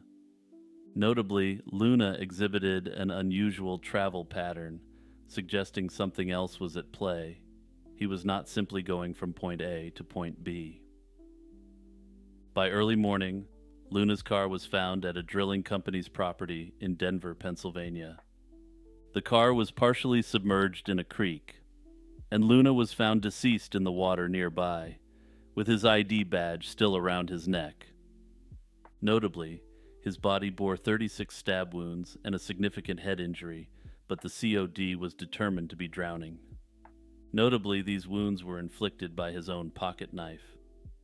The investigation into Luna's end revealed a complex web of personal and professional pressures that might have influenced the tragic outcome. At the time of his death, Luna was involved in a contentious drug trial, which had recently faced setbacks. Additionally, there were allegedly missing funds from a bank robbery case he had prosecuted, and Luna had been scheduled to undergo a polygraph test regarding these funds. Despite these professional challenges, Luna was described as a dedicated and diligent prosecutor. The theories regarding Luna's death range from slaying by the hands of another to ending by his own hand to a fabricated abduction attempt gone wrong. Notably, despite Luna having received 36 stab wounds, the FBI has previously come out in favor of the self-ending hypothesis, stirring controversy. Local authorities in Lancaster County, along with 2 successive coroners, ruled the matter to be a non-consensual ending. The case is further complicated by discrepancies in the evidence, including a second type of blood found in Luna's car and a partial fingerprint that has never been matched to a suspect. In my view, this case needs to be much more widely known and discussed, as there appears to be a very significant chance that Luna didn't do it himself. The Denver International Airport. The Denver International Airport is known for its architectural uniqueness and conspiracy theories surrounding it. The DIA stands out for its avant-garde design, notably its tent-like roof structure, which mimics the snow-capped Rocky Mountains and Native American teepee forms. This design choice was not only aesthetic, but also functional, aiming to be energy efficient and allowing the interior to stay brighter with natural light. The airport's art garners significant attention, particularly a mural which depicts an individual in a gas mask and a World War II-era uniform slaying a dove. Officially, these murals are supposed to represent the triumph of children's dreams over global strife, though some view them as prophecies for a dystopian future. Another prominent feature at the DIA, the Blue Mustang statue known as Blucifer, is a source of much speculation. The statue's fierce appearance, highlighted by glowing red eyes, and the tragic death of its creator, Luis Jimenez, add to its mystique. And yes, you heard me correctly, the evil-looking horse sculpture broke apart in his workshop, tragically ending the artist. While Jimenez intended the red eyes as a tribute to his father's work with neon signs, the statue's eerie aura has led others to associate it with apocalyptic symbolism. Further compounding the mystery is the DIA's extensive underground tunnel system. Originally designed for an automated baggage system that failed shortly after the airport's opening, these tunnels have been the subject of significant speculation. More grounded speculations theorize that there may be a military use for the base which is not publicly known. Other more spicy rumors assert that lizard people live in these tunnels. Adding in yet another mysterious element to the airport is a capstone set in place by the Freemasons, which includes a time capsule meant to be opened in 2094. This capstone features symbols associated with the Freemasons and mentions the, quote, New World Airport Commission, further fueling conspiracy theories. I note that officially the, quote, New World Airport Commission has never existed. This, of course, leads one to question why such a reference was allowed to be made on the capstone of the project. The Denver International Airport definitely leaves open a lot of questions, even to those who are not necessarily conspiratorially minded.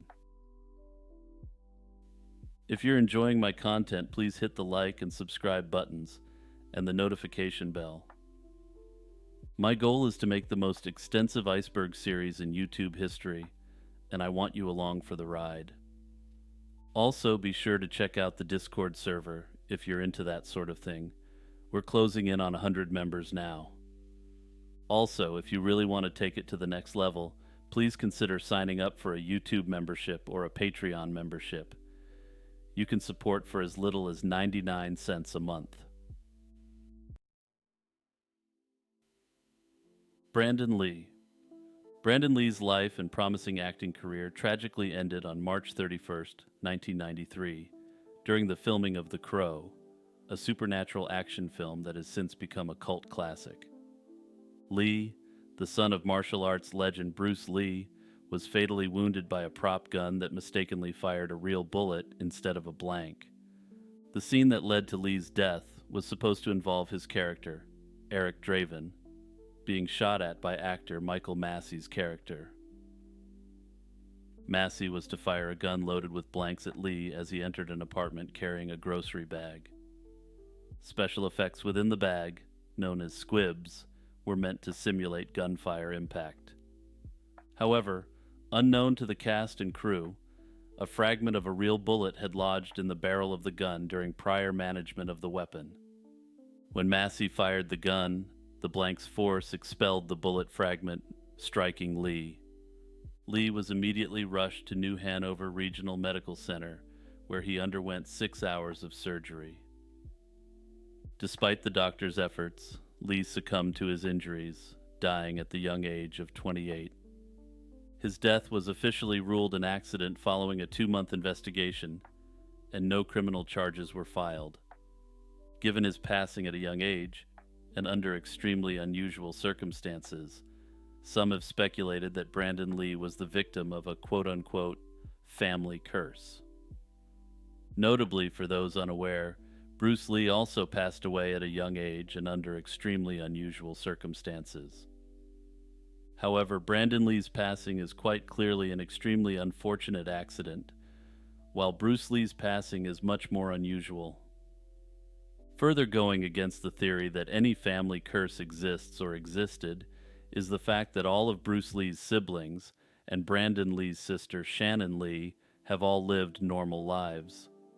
Simply put, no evidence for any such curse exists, and all evidence points against it. Also, as a quick aside, it's hard to imagine how different the movie landscape in the 90s would have been if Brandon Lee had not passed so young. Admiral Kolchak's gold. Admiral Alexander Kolchak was a key figure in the Russian civil conflagration and the anti-Red movement. Kolchak came into possession of the gold in 1918 after seizing control in Siberia and declaring himself the supreme ruler of Russia.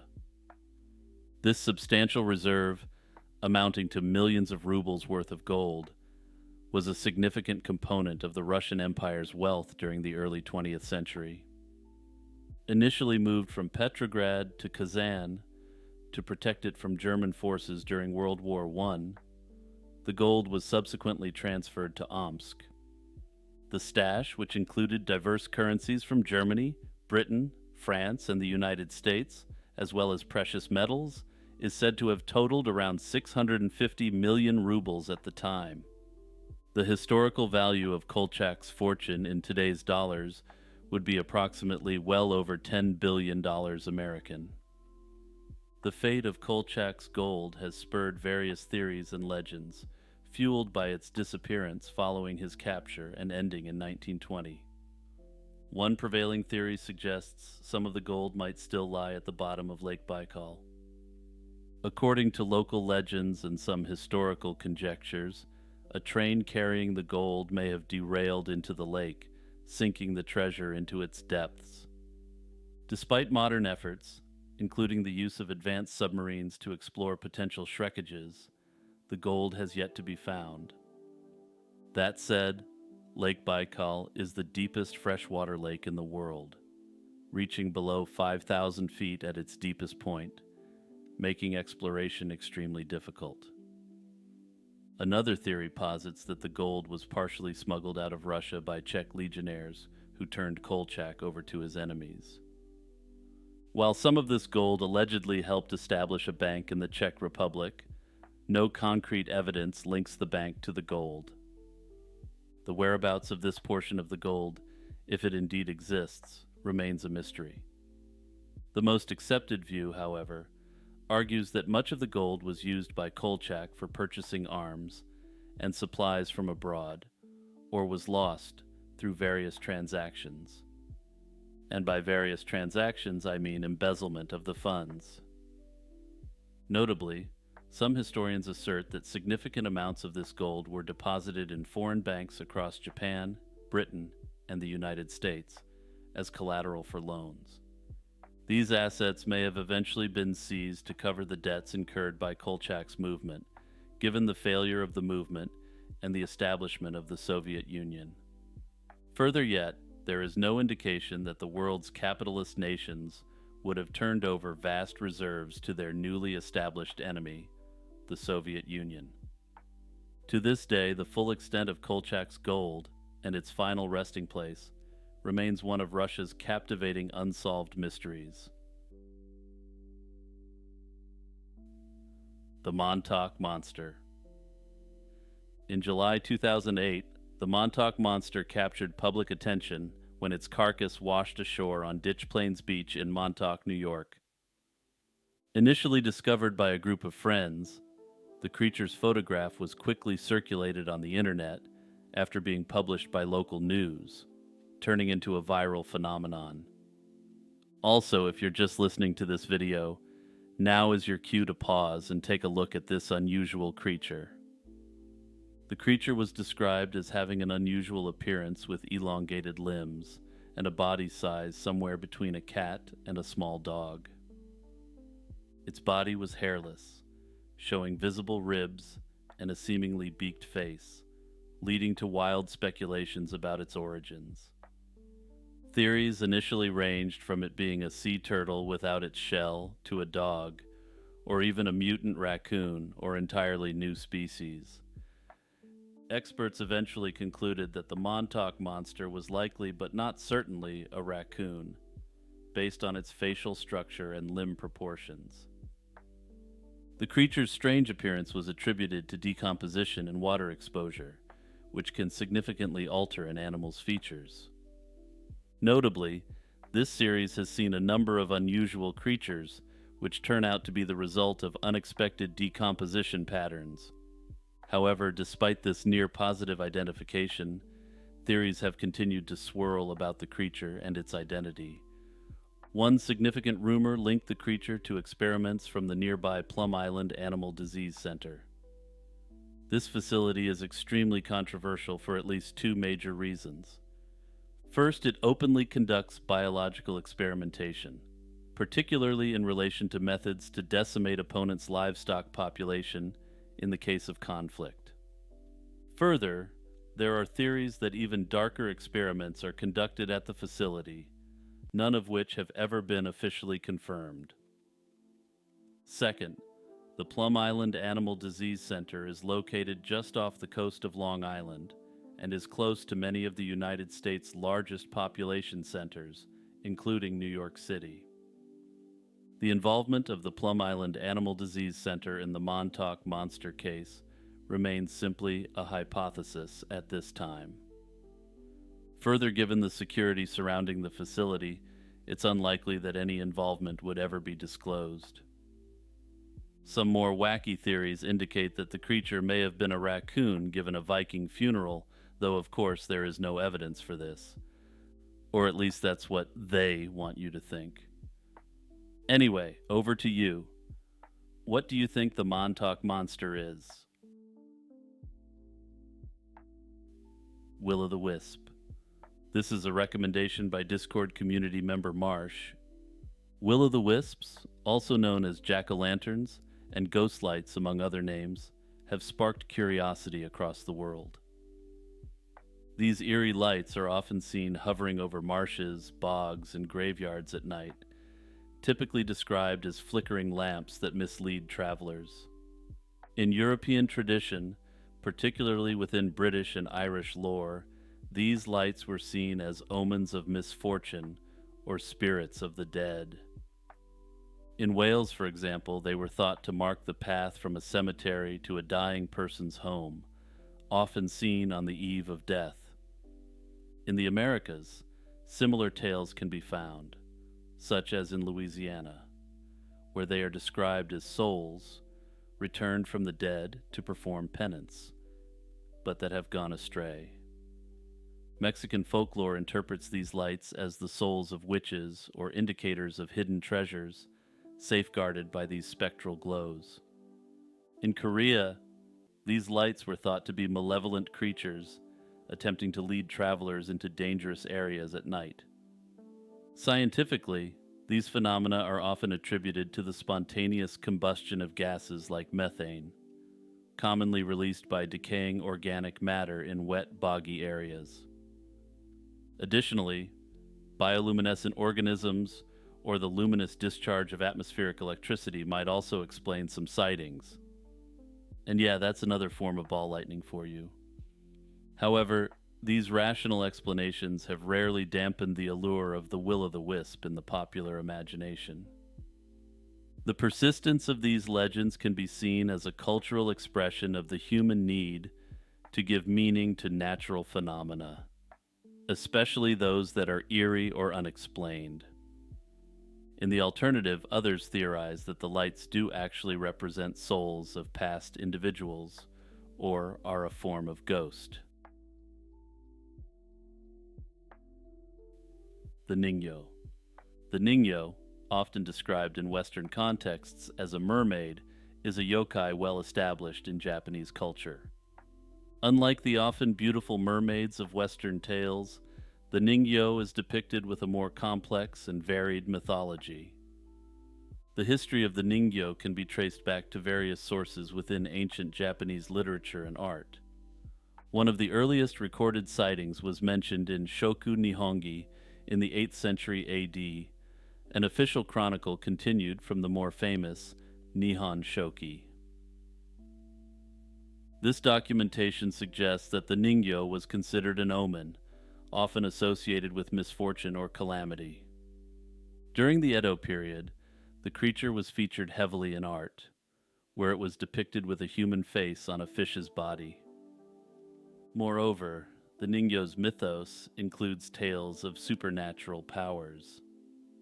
A well-known story is that of Yao Bikuni, also known as the 800-year-old nun, who supposedly lived for centuries after consuming Ningyo meat.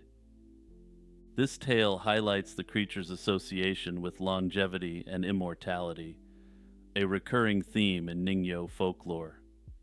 Various other stories, both fictional and historical, involve powerful individuals seeking out the Ningyo so that they may become immortal. The Ningyo's powers are not limited to granting longevity. It is also said to weep pearls and have the ability to transform or lure humans with its appearance. It is also reputed to possess a mesmerizing singing voice. According to legend, the Ningyo's song has the power to bewitch humans, luring them into the sea, an ability it shares with sirens and mermaids from other myths. In some versions of the tales, Ningyos are shown in shrines where they are worshipped or viewed with reverence, indicating their significant cultural impact. For instance, the Tenshu Kyusha Shrine in Fujinomiya is said to house the preserved body of a Ningyo. And yeah, if you're not looking at the screen, you're going to want to pause and take a look at the creature on the right. Lake Hillier, the bright pink lake. Lake Hillier is a striking natural wonder located on Middle Island, the largest of the islands that make up the Recherche Archipelago in Western Australia. This uninhabitable island has a dense forest of eucalyptus, with a narrow strip of dunes to the north. The lake itself is 2,000 feet long and over 800 feet wide. What sets Lake Hillier apart is its vibrant pink hue, which is particularly stunning when viewed from above or from the surrounding coastline. And if you've got this playing in the background, you're going to want to take a look at the picture of the lake on screen right now. From above, the lake appears a solid bubblegum pink, but from the shoreline it appears more of a clear pink hue. Even when the water is poured into a container, it remains the same vibrant color. After its discovery in 1802, scientists speculated that its color was due to bacteria inhabiting the lake living off salt deposits. While it is true that the lake is hypersalinated, modern science attributes the lake's unusual color primarily to a combination of microbes. It remains unclear how or why this combination of microbes formed in this lake, and the lake is devoid of other life. Further, the lake's unusual coloration and salt content is speculated by some to be representative of a powerful spiritual or mystical force. Make sure to like, subscribe, and hit that notification bell if you haven't done so already. As usual, I love you all, and thank you all for your support. I really appreciate how many of you have come to enjoy my content and continue to come back for more. Shout out to my patrons Noah Schubert, Iced Mocha, Kurt the Squirt, Monoxide Wendigo, Jeffer Metcalf, Z-Volts, Director Delta, Unknown Delusions, Faye, Jack Russell, and Blasphemous. Big shout out to YouTube member Jordan All. Until next time, stay safe and healthy. Peace out, everyone.